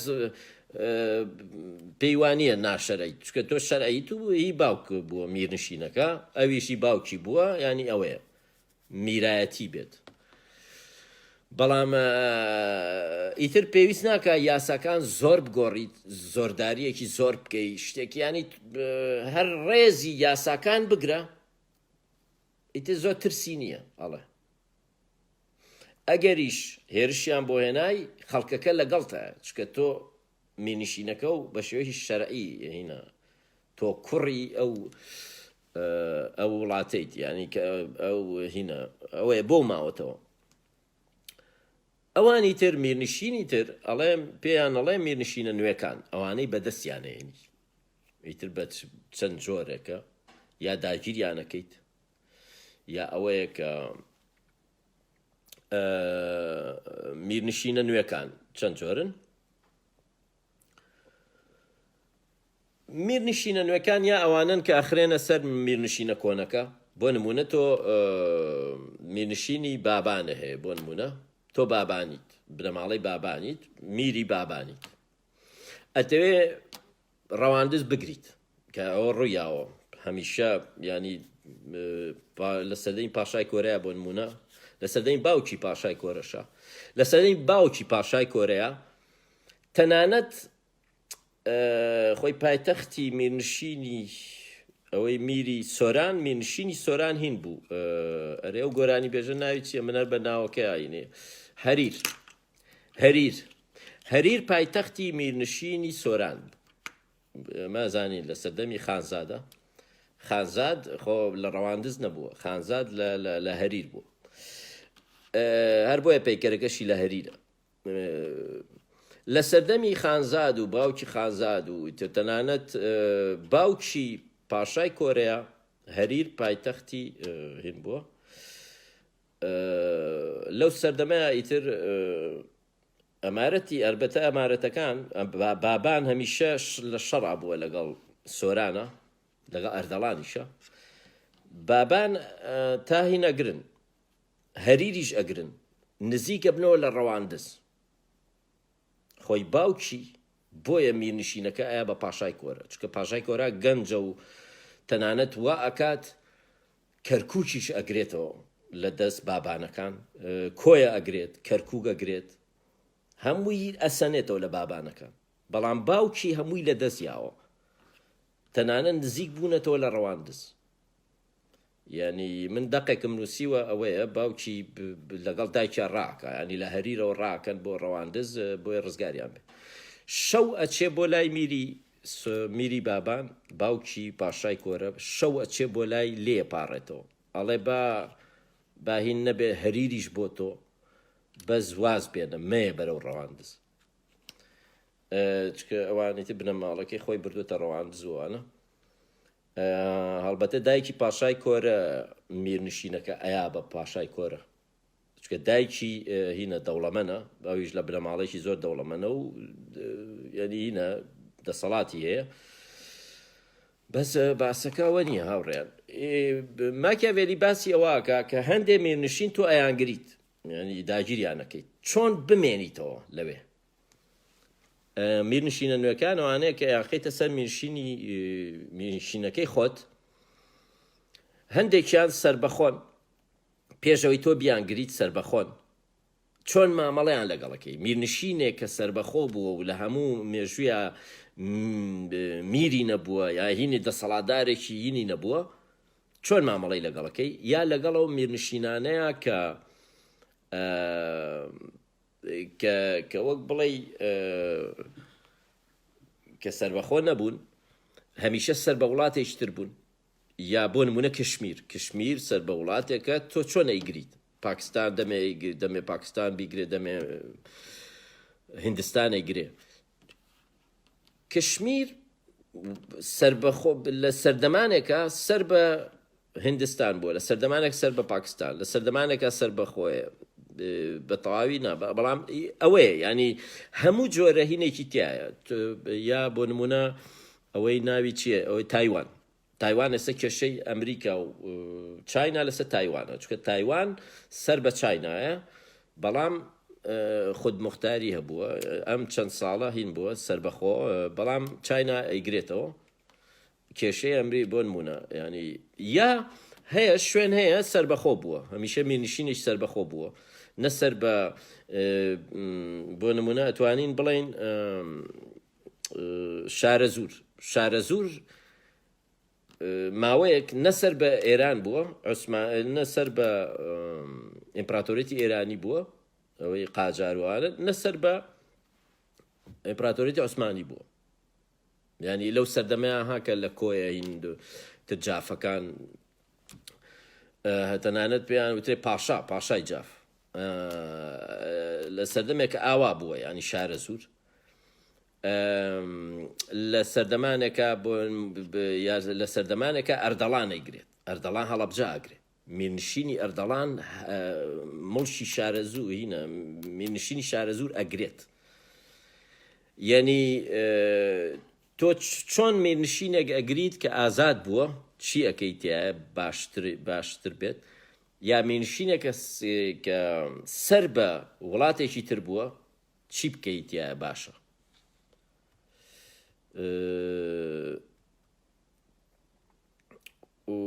اینجا ئەوە بەشی یەکەمە باسی ئەوواکە جۆرەکانی میرنشین بەشی هینی دووەم بەشی دووەم باسی میرنشینە بۆ ماوەی یەکانەکە لەوەیە کە ئەڵێ زۆر پێویست ناکە باسییان بکەین چکە هێشتنەوەی میرنشینێکی بۆ ماوەی میرنشینێکە لە باوکتەوە بۆ ماوەتەوە ئەوە زۆر پێویستی بە زانستێکی گەورە نییە بۆی لە دەستی نەی لە بەشی سێمە باسی میرنشینە تێکەڵەکانەکان میرنشینە تێکەڵەکان ئەو میرنشینانن کە بۆ نمونە وە گوتم تۆ میرنشینی بابانە هەیە ئەچی میرنشینی ئەردەڵانیش یەخەیتە سەر یا میرنشینی شارەزوور یەخەیتە سەر شارەزوور هەرەیەوێ لە تۆ ڕزگاری بێت تۆ ئەبێت چی بکەی بۆی شارەزۆر ڕزگاری نەبێ ینی لەسەر بابان بێت بۆ نمونە بابان کەرکووکە گرن کەرکووک سەر بە میرنشی شارەزوورە چۆن بابانەکان وا بکەن لە کەرکووک بمێنەوە یا پاشای کۆیە ئاگرێت کۆیە سەر بە بابانە چۆن بمێنێتەوە لە کۆیە ئەوەیە باسەکە ئەوەیە ئەبێت چۆن مامەڵە بکەی لەگە خەڵکەکە چۆن مامەڵە بکەی لەگەڵ بنەماڵە گرنگەکانی ئەو شوێنەیە میرنشینە تێکەڵەکان ئەوانن کە چۆن دوایی یەک وڵات دروستەکەی بە دوو میرنشین بۆ نمونە پاشای کۆرە تا شنۆ ئەڕوا شنۆ ئەگرێت شنۆ سەر بە میرنشینی جەلالیەکانە سەردەمێک جەلالیەکان البەتە ئەویش میرنشینێکە لە ڕەوا لە میاندواو ئەوەیە وەکو ئیتر ئەردەڵان وەکو بابان هینە میرنشینە تێکەڵەکان ئەوەیە سەردەمانێک میرنشینی بادینان و سۆران تێکەڵە بن پاشای کۆرەیان کا بە یەک بۆیە تا ڕەها ئەڕوات بەڵام چۆن ڕای ئەگریت ئەو وڵاتە چۆن تێکەڵەکەیت چکە دووسێ میرنشینە تۆ کۆیە سەر بە هینە سەر بە میرنشینی بابانە لەولاوە تۆ ئامەدە گرتووە ئامەد سەر بە میرنشینی ئامەدیە یعنی هینە بادینانە داسنیەکان پاشای کۆرەت چوار میرنشینی کوردی ئەگرێت داسنیەکان هینە میرنشینی داسنیە میرنشینی ئەوەی کە هینە ناوی چیە ئەوەی لالش و ئەوانەی تیا هینە دەشتی نینەوە پاشای کۆرە تا مووسڵە ڕوا بەس مووسڵ ناگرێت چکە مووسڵ بەهینی خۆی نازانێت ئەو تا بەس کوردستان بەی خۆی زانێت یعنی ئەوەیە شاری مووسڵ بەی خۆی نازانێت لەبەرەوە هەرچەنە خۆی هەوڵی ژایە بیگرێت بەڵام دوایە خات ئەڵێ دیاربەکر گرنگترە ئێوێ دیاربەکر بگرێت چکە لەگەڵ کوڕی عەلی هین ئەوەی کە میری پاشای مسر لەگە کوڕەکەیە پلانەکەیانەوەیە یەک بگرن ئەو هاتووە تا دیمەشق ئەمە بێ بڕوات تا دیاربەکر لە ڕۆها ئەبێ یەک بگرن بۆی دەوڵەتی عوسمانی بڕوخێن خۆی ئەوەیە ئینەکەی پاشای کۆرە و کوڕەکەی پاشای میسر ئەوە پلانەکەیان بوو کێتۆ وەکوێ عێراق بۆ نمونە نانا ئەو شەڕی بەدرخانەکانی کردووە پاشای کۆرە هین نەبووە لەگەڵیانە ماوەیەک هاوپەیمان بووە ڕاستەکەیت ینی ڕاستە لەگەڵ بەدرخانەکانی ئەڵێن ئێمە شەڕی تۆ ناکەین تۆش هینمان مەکە وەک بڵێ ڕێکەوتنێگەکەن بەس دوایی شەڕی ئەوانی شەکات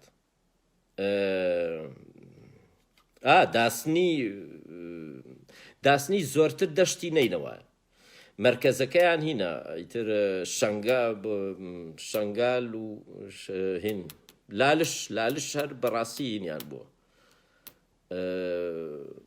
ینی مرکزیان بووە و شەنگالی تر شوێنێکی استراتیژی گرنگیان بووە باشە هاوڕێیانەوە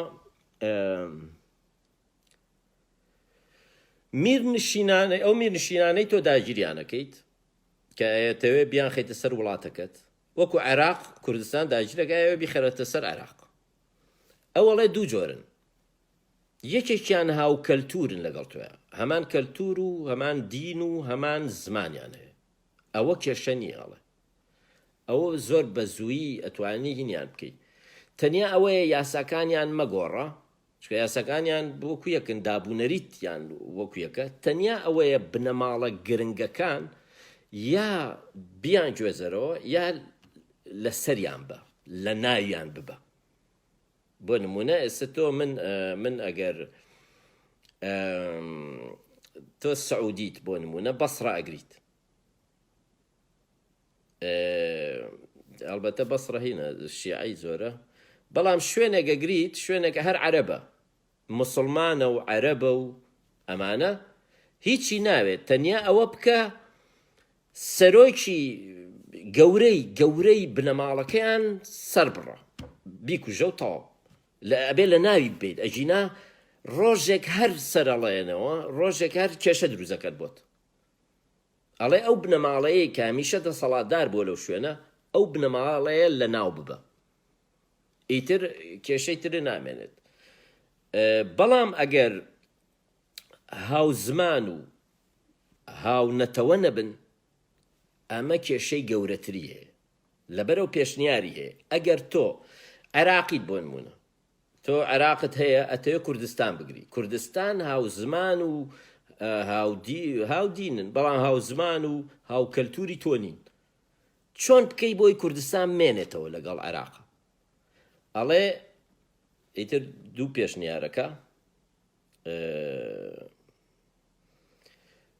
ئەوەیە یا ئەبێ ئەنفالی بکەیت هەر بەڕاستی ئەنفال بۆچی ئەڵێ ئەنفال یا ئەبێ بیان شکێنی ئەڵێ ئەبێ بیان شکێنیت ئەو نەتەوەیە بشکێنیت وایان لێ بکەی نەتوان سەر دەرکەن ئەبێ کۆمەڵکوژیەکی وایان بکەیت کە بەڕاستی ورە و هەموو شتێکیان هینیانکەی ینی وەکو بڵێ بیان شکێنیت ئەو واڵێت لە ناخە بیان شکێنی ئەو نەتەوەیە بشکێنیتەوە وەکو تورکیا بۆ نمونە بۆچی زمانەکە قەدەغاکە شتێکی زۆر قورسە و کێشەیە هەشتا ساڵە با هەتاو نەتەوەیەک بشکێنیت بەڵام یا ئەبێ وایە لێ بکەی کە بە ئەنفال و بە هەڵبەتە من ئەڵێم ئەنفال چکە ئەو ئەڵێ کۆمەڵکوژیانکەی کۆمەڵکوژیەکی گەورە بکەیت بۆ ئەوەی بە هیچ شێوەیەکتر بیر لەوە نەکەنەوە دژایەتی بکەن یان ئەبێ خۆت ماڵەکەت ببیتە ئەوێ. ئەو ناڵێ هەر کۆمەڵکوژیان بکە، ئەڵێ باشترین شت ئەوەیە خۆت مرکزی میرایەتی ببیتە ئەو شوێنە. بۆ نمونە ئەگەر سەدام ماڵی خۆی بێنایەتە هەولێر، هەرگیز کێشەی دروست نابوو لەگەڵ کووردا، چکە ئەو کاتە ئەبووە بەشێک لە کورد وا هەستیە کرد خۆی عێراقی بەدەستە، چونکە کە میرەکە ماڵەکەی ینی ماکیاڤێلی پێی وایە ئەبێت تۆ ماڵەکە وەکو ئەو نموناهێنێتەوە. ئەڵێ سوڵتانی عوسمانی کە یۆنانی گرت ماڵی خۆی بردە ساڵۆنیک، ینی کۆشکی پاشایەتی بردە. سوڵتان خۆی لە ساڵۆنیک و لە ئەسینا بوو ماوەی چەند ساڵێک، سوڵتان لەوێ بوو. لەبەرەوە یۆنانیەکان چکە یۆنانی زمانیان جیاوازە، دینیان جیاوازە، کەلتوریان جیاوازە، ئەڵێ لە دوورەوە تۆ ناتوانی ئەو وڵاتە کۆنتڕۆڵ بکەی، هەرە بێ ڕاپەڕین بکەن، هەرە بێ شۆڕش بکەن، ئەمە زۆری تێچێ و ناشتوانی گەورەترین لەشکریشێ هەبێ ناتوانی دەسەڵاتی بگری بەسەرە. ئەوەیە ینی دەسەڵاتدارانی عێراق و ئێران و تورکیا نەزانمە مەیان نەخوێنوە تۆ نازان. ئەوەڵێ یا ماڵی خۆت ببەرە ئەوێ، کۆشکی پاشایەتی ببە ئەوێ، کۆشکی میری، یان کۆمەڵکوژیان بکە. بە تایبەت کۆمەڵکوژەکە ئەبێ بنەماڵە گەورەکان ببڕێنیتەوە، ئەو بنەماڵانەی دەسەڵات و پارە و سەروەت و ئەتوانن سوپا دروستکەن و ئەتوان بنە سەرۆک، وەکو چۆن بارزانی. بۆچی کۆمەڵکوژی بارزانەکانەکە باس؟ چونکە ئەبێ و بنەماڵەیەی کە هەمیشە شۆڕشی کردووە، شۆڕژگەڕی تیا دروست بوو سەربەخۆ بوو، ئەو بنەماڵەیە بێ لە ناو بێت. بنەماڵی تاڵەبانی بۆ لە ناو نەبراوە، چکە هێشتا نەبووەتە بنەماڵەیەکی نەریتی کۆ گەورە کە هەموو کەسی. بەڵام تورکیا بۆچی شێخ عوبەیدڵڵا بە بنەماڵەوە دەریانەکەن، هەڵبەتە تا توان ئەیان کوژن، دوایی بە بنەماڵەوە شێخ عوبەیدڵڵا دەرەکەن یا بەدرخانەکان. ئەمە ڕێک ئەوەی مەکیاڤێلیە، تۆ ناکرێ بەدرخانەکان بێڵیتەوە، ئەبێ بە هەموو بنەماڵەکەەوە دەریانکەیت. دوایی ئەوەیە یا ئەبێ کۆشکەکەی خۆت ببیتە ئەوێ، دەرباری خۆت ببیتە ئەوێ، یعنی ئەبوو سەدام بێنایەتە هەولێر یا سلێمانی، دەرباری خۆی یا شاعباس نازام شای ئێران ئەبوو ماوەیەک بچێت لە سنە دانیش. بەڵام قاجارەکان چیان کردووە؟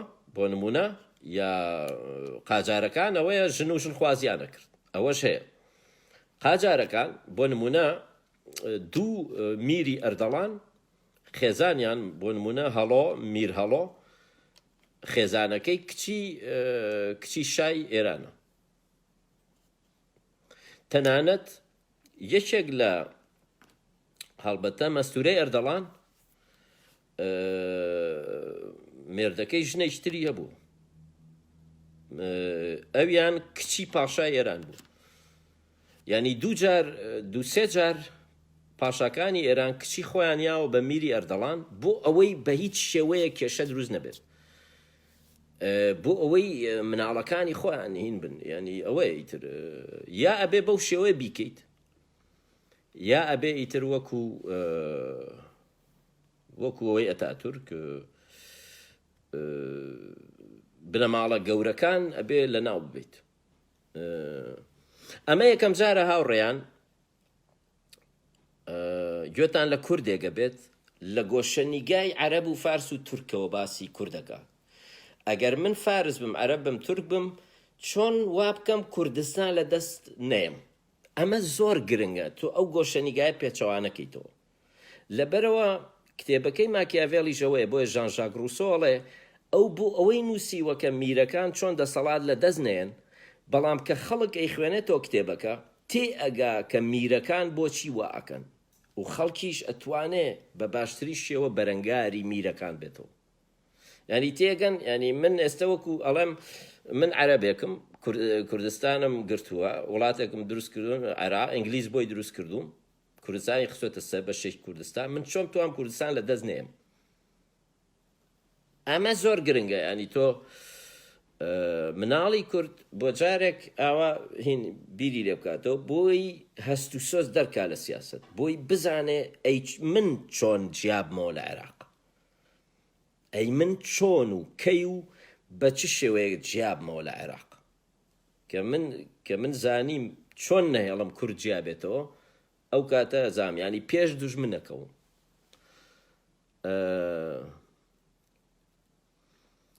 سوڵتانی عوسمانی ئەڵێ هینی خۆیە باتە یۆنان چکە تاکە چارەیە بۆ ئەو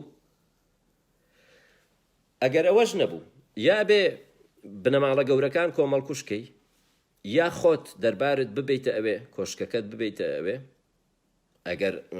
ئەگەر ئەو شوێنەی کە ئەیگری هاو زمانی خۆت نییە هاو کەلتوری خۆت نییە وەکو چۆن عوسمانیەکان یۆنان ئەگرن چۆن بمێنەوە زۆری 400 ساڵمانەوە لە یۆنان چۆن زۆرترین کات بمێنیتەوە اینجا ماکیاڤێل هەمیشە نمونە هێنێتەوە چونکە لای ئەو ڕیال پۆلیتیکە ئەو باسی خەیاڵ ناکە وەکو ئەفلاطۆن لە کۆمارەکەیە کۆمارێکی خەیاڵی دروستەکە ئەمەیە شۆڕشەکەی هین ئەمەیە هیومانیزم ئەمەیە ئەوەی کە ڕیال پۆلیتیکە ئێستا چۆن چی ئەەکەیت بەو خەڵکەی کە هەتە بەو حیزبەی پارتی و هەیە ئێستا لەگەڵ پارتی و یەکێتیا چی ئەەکەیت نابێ خەون ببینی نازانم چی ئێمە هەمووی وێنەمان سیاستمان بیرکردنەوەمان دینیە یا دینیە باسی ئەخلاقەکەین وازانین ئەڵێ حاکمی باش ئیمامی عومەرە بە شەو ئەچوو یارمەتی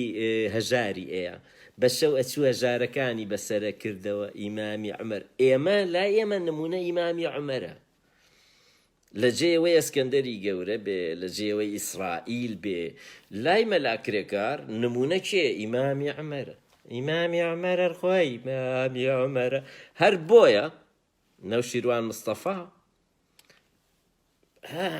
حکمەکان لەسەر ئەخلاقی بوون ئەیانوت نان ناخوات و سادەیە و خاچیە و حکمی ئەخلاقی ئەوە قوڕی کردووە بەسەر کووردا یا ئەڵێ هینە چییە هاوڕێیان قازی محەممەد کابراایەکی زۆر زۆر سادە و زۆر دەمپاک و زۆر ڕێک و پێک و ئەم شتانە بووە و ئاوا ملخوار بووە ئاوا بووە مەلا بووە و دەست پاک بووە و داوێن پاک بووە وەکو نەوشیروان ئاوا داوێن پاک و دەست پاک و ڕێک و پێک و یەک وشەی بەجێ نێشتووە یەک کتێبی نەخوێنێتەوە یەک زانستی نەزانیوە کابرا مەلا بووە قازی این بووە شەرع بووە شەرع کەچی هەمومان دژی پاشای کۆرەین چکە تاکە سەرکردەی کورد بووە کە هەرچەنە شەرعیش خۆیشی بە شەرع کردووە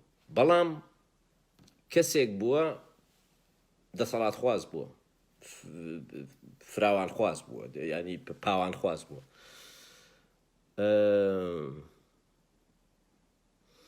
سێمین چارەسەرەوەیە کە تۆ کۆلۆنی تیا دامەزرێنی وەکو ئیسرائیل لەوەیە ڕێک ماکیاڤێلی ئیسرائیل فلستین ئەگرێت با بڵێن دوو وڵات دروست دەکەن لە 48 بڕیارەیەن دوو وڵات دروست بێت فلستینیەکانە هەمویان ئەوێت و ئەوانە هی بۆیە هیچیان دەست ناکەوێت بەس ئیسرائیل ئەڵێ ئەوەی خۆم باشە بەڵام فلستینی ژەگرێت چی ئەکا لە فلستین کۆلۆنی دروستەکە ئەڵێ کۆلۆنیالیزم ئەوێ ئەمەڵێ تۆ ناکرێت سەرباز ببیت و لەشکرێک بە بەردەوامی بۆ نمونە عوسمانیەکان بە بەردەوامی لەشکرێکیان لە یۆنان بێ بۆی ناکرێ شتە ئینگلیز کە هیندستانەگرێ ناکرێ بە بەردەوامی لەشکری هەبێ لە هەموو شارەکانە شتی وا ناکرێت ئەبێ عەقڵێ هەبێ وڵاتێکی وەکو هیندستان ئەگریت چی ئەەکەیت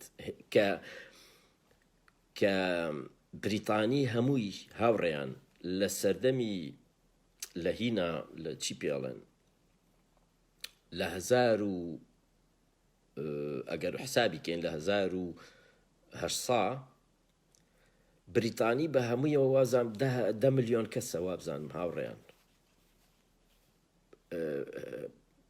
چۆن تۆ 9 ملیۆن وڵاتێکی 9 ملیۆنی ئەگریت چۆن وڵاتێک ئەگری 100 جار لە خۆی دانیشتوانی گەورەترە 100 جار لە تۆ وڵاتەکە 100 جار لە بریتانیا گەورەترە چۆن ئەیگریت چۆنە وڵاتە 150 ساڵ لە وڵاتە ئەمێنیتەوە ئینگلیس چۆن هندستانی گرت هەمووی ئەم تیۆریانەیە کە تۆ لەو تیۆریە تێگەیشتی زانستە سیاست زانستە ئەم کتێبانەیە وای کردووە ئینگلیس بتوانێ هندستان بگرێت و ئەنی ئەوەیە هەموو شتێ لە فکرەوە هاتووە گرنگ گەورەی و بچووکی نییە بریتانیەکان لە کورد کەمتر بوون کە دنیایان گرت لە کورد کەمتر بوون تەنیا عەقڵە دنیا هینەکان کۆلۆنی دروست بکە کۆلۆنی چییە شاری نوێ دروست بکە خەڵکی بۆ نمونە ئێران ئەوەی کردووە کرماشان گەڕەکی دروست کردووە بەس فارسە ئیسفەهانی و تارانی و شیرازی هێناوە بە بۆنەی کارمەندی و ئەم شتانەوە گەڕەکی دروست کردووە لە ناو کرماشانە لە کەرکووکە گەڕەکی دروست کردووە عەرەبیە تورکمەنی گوندەکانی هێناوە لە کەرکووکە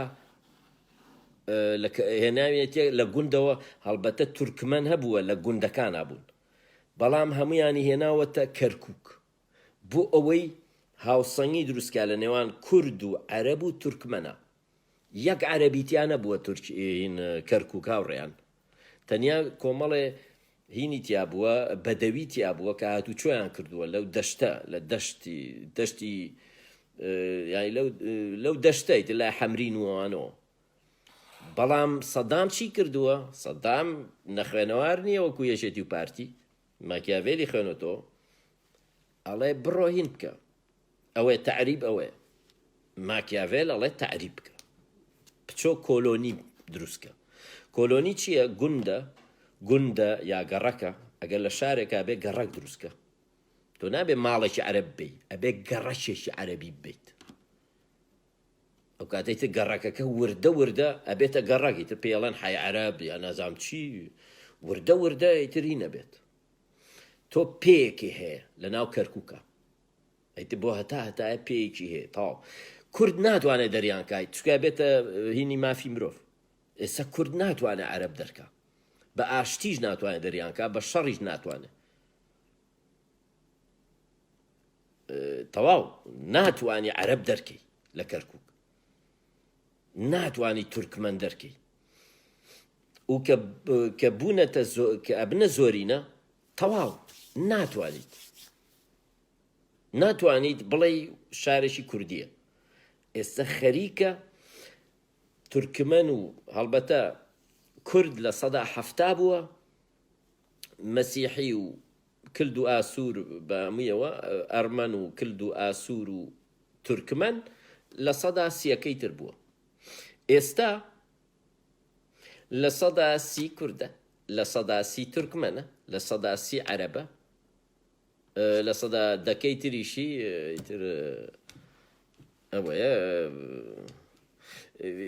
ینی ئیتر وای لێیە تورکمەن و عەرەب بە هەردووکیانەوە زیاترن لە کورد تورکمەن خۆی بە عێراقی ئەزانێ عەرەبیش خۆی بە عێراقی ئەزانێ تەواو فەوتایت و تەواو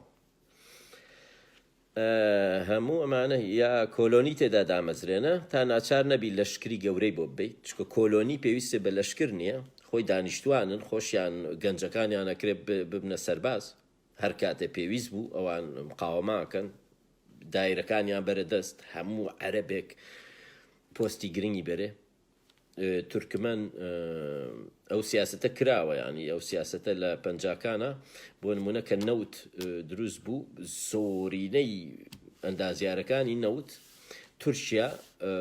لە تورکیا دەرسیانە خوێن بە خۆڕایی دەرسیانە خوێن ئەو بەرنامەی کەمالی ئەتاتورک بوو هەر لە نەکەمال ئەتاتورک ئۆنۆنۆ ناوی چیە ئۆنۆنۆ ئەسمە ئۆنۆنۆ چیە نازام چی هەچی تورکمەن بوو لەوێ دەرسیە خوێن لە شەستەکانە هەرچی شەریکەی نەوت و نازام هەچی خوێنەواری کەرکووک بوو تورکمەن بوو پەنجاکان وانە ئیتر لەو کاتانەیە نازام لە سەردەمی مەلیکە لەبەرەوە تورکمەنەکان هەموو پۆستەکانیان بەدەست بوو بۆیە کورد هاوڕێیان کۆمەڵکوژیەکە هەیە شەڕێکی گەورە هەیە لە کەرکووک لە نێوان کورد و تورکمەنە لە کەرکووک نییە لە دەرەوەی کەرکووکە بۆیە تورکمەنەکان ئێستا ژەڵێن ئێمە کۆمەڵکوژ کراوین لەلایەن کوردەوە لەو سەردەمایە چکە هیچ پۆستێک نایەن بە کورد بۆچی نایەن بە کورد چکە کورد خوێنەواری نییە چونکە قوتابخانەکان هەمووی بۆ تورکمەنە تورکمەنیش ئەچێ بۆ تورکیا دەرسە خوێنن باشە بڕوانامەی ئەوێت پۆستەکە بڕوانامەش بەس تورکمەن بڕوانامەی هەیە شتەکە پێچەوە نابێتەوە لە دواییە ئێستا کورد بڕوانامەی زیاترە ینی لە ئەوە هەیە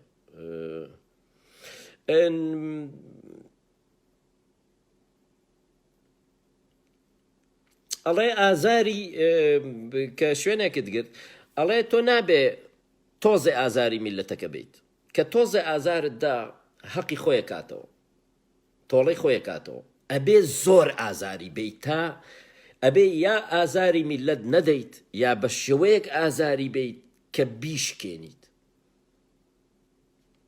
سەدام یا ئازادی ئەگردی یا ئەنفالی ئەکردی ئەنفال تێکشکاندنە تۆ یا نابێت تۆزێ ئازاری بیت وەکو پارتی ئێستا تۆزێ ئازاری سلێمانیە لەبەرەوە هەتا هەر دژین هەر کێشەی بۆ دروستەکەن یا ئەبێ کیمیایی بەسەراکەی ئەنفالیکەی یا ئازاری مێ ماکیاڤێل ئەڵێ کە کەم ئازاری کەسێکتدا تۆڵەی خۆیە کاتەوە بەڵام کە ئەوەندە ئازارتدا تا سەقەتێک کرد ناتوانێت تۆڵەی خۆی بکاتەوە یا ئەبێ نەتوانێت تۆڵەی خۆی بکاتەوە یا نابێ ئازاری بێ کە بیر لە تۆڵەکردن بکاتەوە ئەوەڵێ لە نێوانەکە باش نییە یا ئازاری مەیە یا کە ئازاردا ئەنفالی کە تۆزە کیمیایی نەزانم چی ئەم شتانە سەرای ئازادی یەک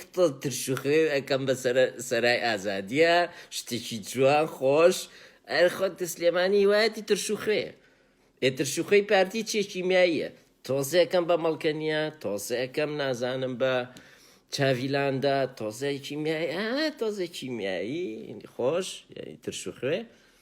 ترشوخێ نییە پارتی نازانێت ترشوخێ چییە لە سەدامەوە بوو فێر بیت هەڵەبجە عاقڵە ئێستا هەمووی گۆرانی بەسەر ناوگەڵی سەداماڵە هەڵەبجەی ئێستا لە بازاری لە ئێنارتیا هاوارەکە بژی سەدام گۆڕەکەی پر لە نور بێ نازانم چی بە ڕەحمەت بێ سەدام لەمانە زۆر باشتر بوو قەحبە ئەبێ وای لێکەی هەڵەبجەی ئێستا وەسفی سەدامەکە بۆچی کە سەدام زانی چی لێ بکە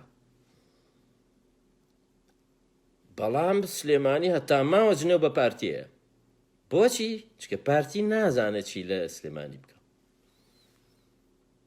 بۆ ئەوەی خەڵک وەسفێکە وەکو هەڵەبجەی ئێستا وەسفی سەدامەکەن ئەبێ ئاوای لێ بکەیت سەدام ماکیاڤێلی خوێن بۆ ئەیزانی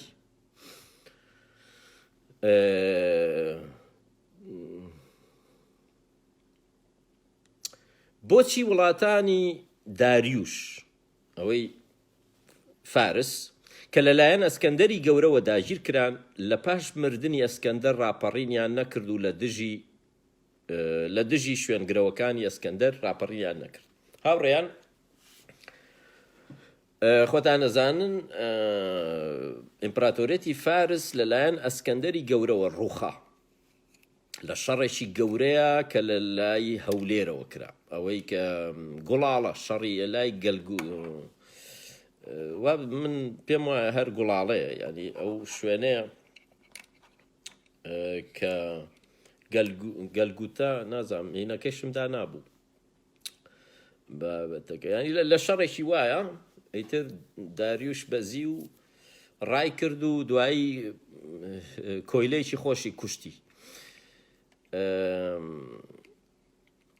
لەو بەشەیە زۆر گرنگە باسی دوو جۆر وڵاتەکات ئەڵێ وڵاتی مسلمانەکان هەموو شتێ بەدەست یەک حاکمەوەیە، پیاوی گەورەی تیان نییە. وڵاتێکی وەکو بۆ نمونە فەڕەنسا ئەڵێ هینی گەورەی تایە، یعنی هەر ناوچەیە و خانەدانێکی زۆر گەورەی تایە کە دەسەڵاتی هەیە و خەڵکی زۆرە و سوپای هەیە و پارەی هەیە و ینی پاشا وەکو بریتانیا لۆردەکان زۆر بەهێزن، توانیویانە پاشا لە ناو بن، پاشا بکوژن، پاشا بگۆڕن. بریتانیا تەنیا مەلیکە گەورە نییە، لۆردەکان هەر یەک وەکو پاشایەک وایە. ئەڵێ ئەم وڵاتانی ڕۆژاوە بۆ نمونایەنێتە فەڕەنسا، بۆ نمونایە بریتانیاوانە، ئەڵێ هەر ناوچێ و بەدەست لۆردێکەوەیە، بەڵام مەرکەزەکە پاشایە. ئەڵێ ئەم وڵاتانە بە ئاسانی ئەتوانی بەشێکیان بگریت لە شەڕە، چکە هەر ناوچێ و بەدەست لۆردێکەوەیە، تۆ تەنیا لەگاو لۆردەیە شەڕ بکەیت توانی ناوچەکەی ئەو بگریت، بەڵام زۆر قورسە بمێنیتەوە تایە، چونکە لۆردەکانی تر و پاشا تۆ ئەگەر ساڵێکیش بمێنیتەوە ناتوانانی لەوە زیاتر بمێنیتەوە لەو ناوچەیە. بەڵام ئەڵێ وڵاتانی وەکو دەوڵەتی عوسمانی یا فارس پاشایەکی هەیە دەسەڵاتی وەکو خوا وایە، سوڵتان خوایە، شای قاجاریەکان خوایە، ئەوانی تر هەمووی بچووکن، مرۆڤی گەورەی تیانە. ئەوە نییە بڵێ چکە و پاشایانە لە وڵاتانی ئیسلامیە پاشاکە هەموو لە ناوە بە، هەموو خەڵک لە ناوە بات. ینی بۆ نمونە سەدام کە دەسەڵاتدار بوو ئیتر پیاوی گەورەی نەبوو لە عێراقا، خەڵکەکەی گۆڕی، محافزی دانا، هینی تیا نەبوو، ئەمارەت و شت نەمابوو، محافزی دانا و خەڵکی باسی دانا، یانی پیاوی گەورەی تیانە. بۆیە ئەڵێ ئەمانە تۆ کەسیان نییە بڵێ خیانەت بکات و کاریگەری هەبێ. سەردەمی سەدامە وەزیرێک ئەو دەسەڵاتەی نییە خیانەتیش بکە، هیچ سوودی نییە. بەڵام لە بریتانیایە ئەگەر لۆردێک خیانەت بکە گرنگە، چکە لۆردێک ناوچەیەکی بەدەستە، تەنانەت پاشاش ناتوانێت لۆردێ بکوژێ، چکە لۆردەکە هینی خۆی هەیە، ناوچەی بەدەستە، تەنانەت ئازادی ئەوەشی هەیە ناوچەکەی بدات بە وڵاتێکی تر. لەبەرەوەڵێ ئاسانە بریتانیەکان ببەزێنیت، بەڵام ئاسان نییە لە وڵاتیان بمێنیتەوە. بەڵام دەوڵەتی عوسمانی یا فارس ئاسان نییە بیبەزێنیت، زۆر قورسە، چکە یەک لەشە و سوڵتانێک لەسەرەوەیە. بەڵام کە گرتت تەواو وێرانە بێت، زۆر ئاسانە تیا بمێنیتەوە. ئەمە ڕێک پێچەوانەی جیاوازی نێوان ڕۆژهەڵات و ڕۆژاوا پیشانەیە. وڵاتی کۆماری یا دیموکراسی یا وڵاتێک کە فرەیی تیابێت، هەر خۆی ئەسکەندەریش کە هاتووە بۆ کوردستان، کێشەی گەورەی ئەسکەندەر کوردستان بووە، چکە کوردستان میرنشین بووە، ئەوە نەبووە یەک پاشا بڕیار بە. بەڵام وڵاتی فارس زۆر ئاسان بووە بۆ ئەسکەندەر بیگرێت، چکە پاشاکە کە ڕای کرد تەواو، فارس پیاوی گەورەی تیان نییە، دەسەڵاتداری گەورەی تیان، میری گەورەی تیان نییە. لەبەرەوە پاشاکە کە ڕوخا تەواو هەمووی ڕوخێ، هەموو وڵاتەکەەوە کەوێتە دەست، زۆر ئاسانە تیا بمێنیتەوە. بەڵام کوردستان کەس نەیتوانێت تیا بمێنێتەوە، چکە کوردستان دە حاکمی هەیە، بۆ هەمیشەش وا بووە. بۆ نمونە تۆ چیتە سلێمانی ئەڵەی باشە دەی نەوشیروان یا گۆڕانم لەگەڵایە، بەڵام لەوانەیە یەکێتی لەگەڵتانە بێ، کۆمەڵ لەگەڵانە بێ، یا حاکمی زۆرە، ئەوەیە. بەڵام ئێمە نەگەیشتوینەتە ئەو هینە جیاوازەکە ئەوەیە. هەڵبەتە ئەوەی کوردستان باشترە، بەڵام کێشەی کوردستان شتێکی ترە. کوردستان هەمیشە میرنشین بووە، وەکو ئەڵمانیا، وەکو بریتانیا، وەکو فەڕەنسا، ئەمانەش ڕێک وەکو کوردستان وابوون. کێشەی کوردستانەوەیە ستروکتوری ئەوروپاییە، بەڵام لە ناوەڕاستی ئیسلامە، لە ناو کۆمەڵێ نەتەوەیە کە کەلتوریان ڕۆژهەڵاتیە، کەلتوری سیاسیان. کۆمەڵایەتی لە ڕووی کۆمەڵایەتیەوە لە ڕووی سیاسیەوە ڕۆژەڵاتین. بەڵام کورد کەلتورێکی زۆرتر وەک بڵێ فیودالیزمێکی ئەوروپایی هەیە. ئەوروپایەکان چییە؟ لە هەر ناوچەیەکە و ئاغایەکەیە. لە ئەڵمانیا وا بووە، لە فەڕەنسا وا بووە، لە هەر ناوچێکە و ئاغایەکی زۆر بەهێزەیە. بەڵام هەمویان وەلایان بۆ یەکێکە بووە. کێشەی کوردەوەی هەمویان وەلایان بۆ کوردێک نەبووە. کوردێک نییە بڵێن وتبێتیان پاشای ئێمەیە و هەمومان وەلامان بۆی هەبێ. کەسایەتی هەمووی بەهێز بوون، بەڵام ئینگلیزەکان کەسایەتی بەهێز بوون، بەڵام ژووری لۆردەکانیان دروست کردو. هەمووی کۆبوونەتەوە و یەکێکیان کردوتە پاشا. و پاشاکە گرنگ نییە، خۆیان گرنگ بووە. من بۆیە هەمیشاڵم گرنگ نییە کێ پاشایە. کەسایەتی پاشاکە گرنگ نییە. لۆردەکان لە بریتانیا هەمیشە خۆیان پاشایان دروست کردو و هەڵبژاردووە. گرنگ نەبووە کێیە. گرنگەوەیە کەسێک بێ بەزهینە، هێمایە و تەواو. هیچ دەسەڵاتی نەبووە خۆ پاشا لە بریتانیا. هەر هێمایە. لۆردەکان خۆیان پێویستیان پێی بووە، خۆیان دروستیان کردو. کەی ویستویانە لایەن بردووە، کەی ویستویانە. هاوڕێیان با لێرەیە بوەستم. ئەماکەم بە بەشێک بەشی یەک. گەیشتمە خاڵی بەڕاستی چوارەم. گەیشتمە خاڵی چوارەم لەبەرەوە چونکە هینەکان چاپتەری چوارەم، چاپتەرەکان چەندن؟ 26 چاپتەرن. لەبەرەوە زۆرە خایەنێت و زۆر گرنگیشە بەلامەوە یەک باسی چاپتەرەکان بکەم. بۆیە لێرە ئەوەستم. ئەماکەم بە بەشی یەکەم. لە بەشێکی ترا یەمەوە خزمەتان زۆر سپاس. هیوادارم ئیتر سوودی هەبێت و ئەمە بۆ پێگەیاندنی ئەو نەوەیە کە بێ کوردستان بگرێتە دەست. تر بزانین شیەکەین، بزانین چییە بێ ئەو ڕێیان. هەرکەس سەرنج و تێبینی و هین هەیە. زۆر سپاس. ئەوەیە ئیتر ماکیاڤێلی ئەوە لای من هینە لە ڕاستیە بەڕاستی ئەنی پێویستە هەموو کوردێ بیخوێنێتەوە. یعنی مێژوو من بۆچی بۆ نمونە بۆچی هەندێک کتێب هەڵەبژێرم، هەندێک شت لە مێژووە بەپێی ئەو پرۆژەی خۆمە، ئەو پرۆژە فکری هەمە. هەندێک کتێب هینە بنچینەین، بنەماین. بۆیە ینی ئەبێ بخوێنێ، ئەبێ باس بکرێن. جارێ ئەبێ ئەو کتێبانە ینی ئەوانە باس بکرێن، اینجا بچینە سەر شتی تر. ئەبێ لی تێبگەین بە وردی. ئەبوو دەیان گفتوگۆ لەسەر ئەمە هەبووە، ئەبوو دەیان نووسین هەبووە. نیمانە ڕۆشنبیری ئێمە شەعرە نووسێ. ئێستش لە سەدەکانی ناوەڕاستایە. ڕۆشنبیری ئێمە ئێستش ئەڵێ مناڵ لە برسا مرێ و نازە. ئەوە هەموو ڕەخنەکەیەتی لە یەکێتی و پارتی.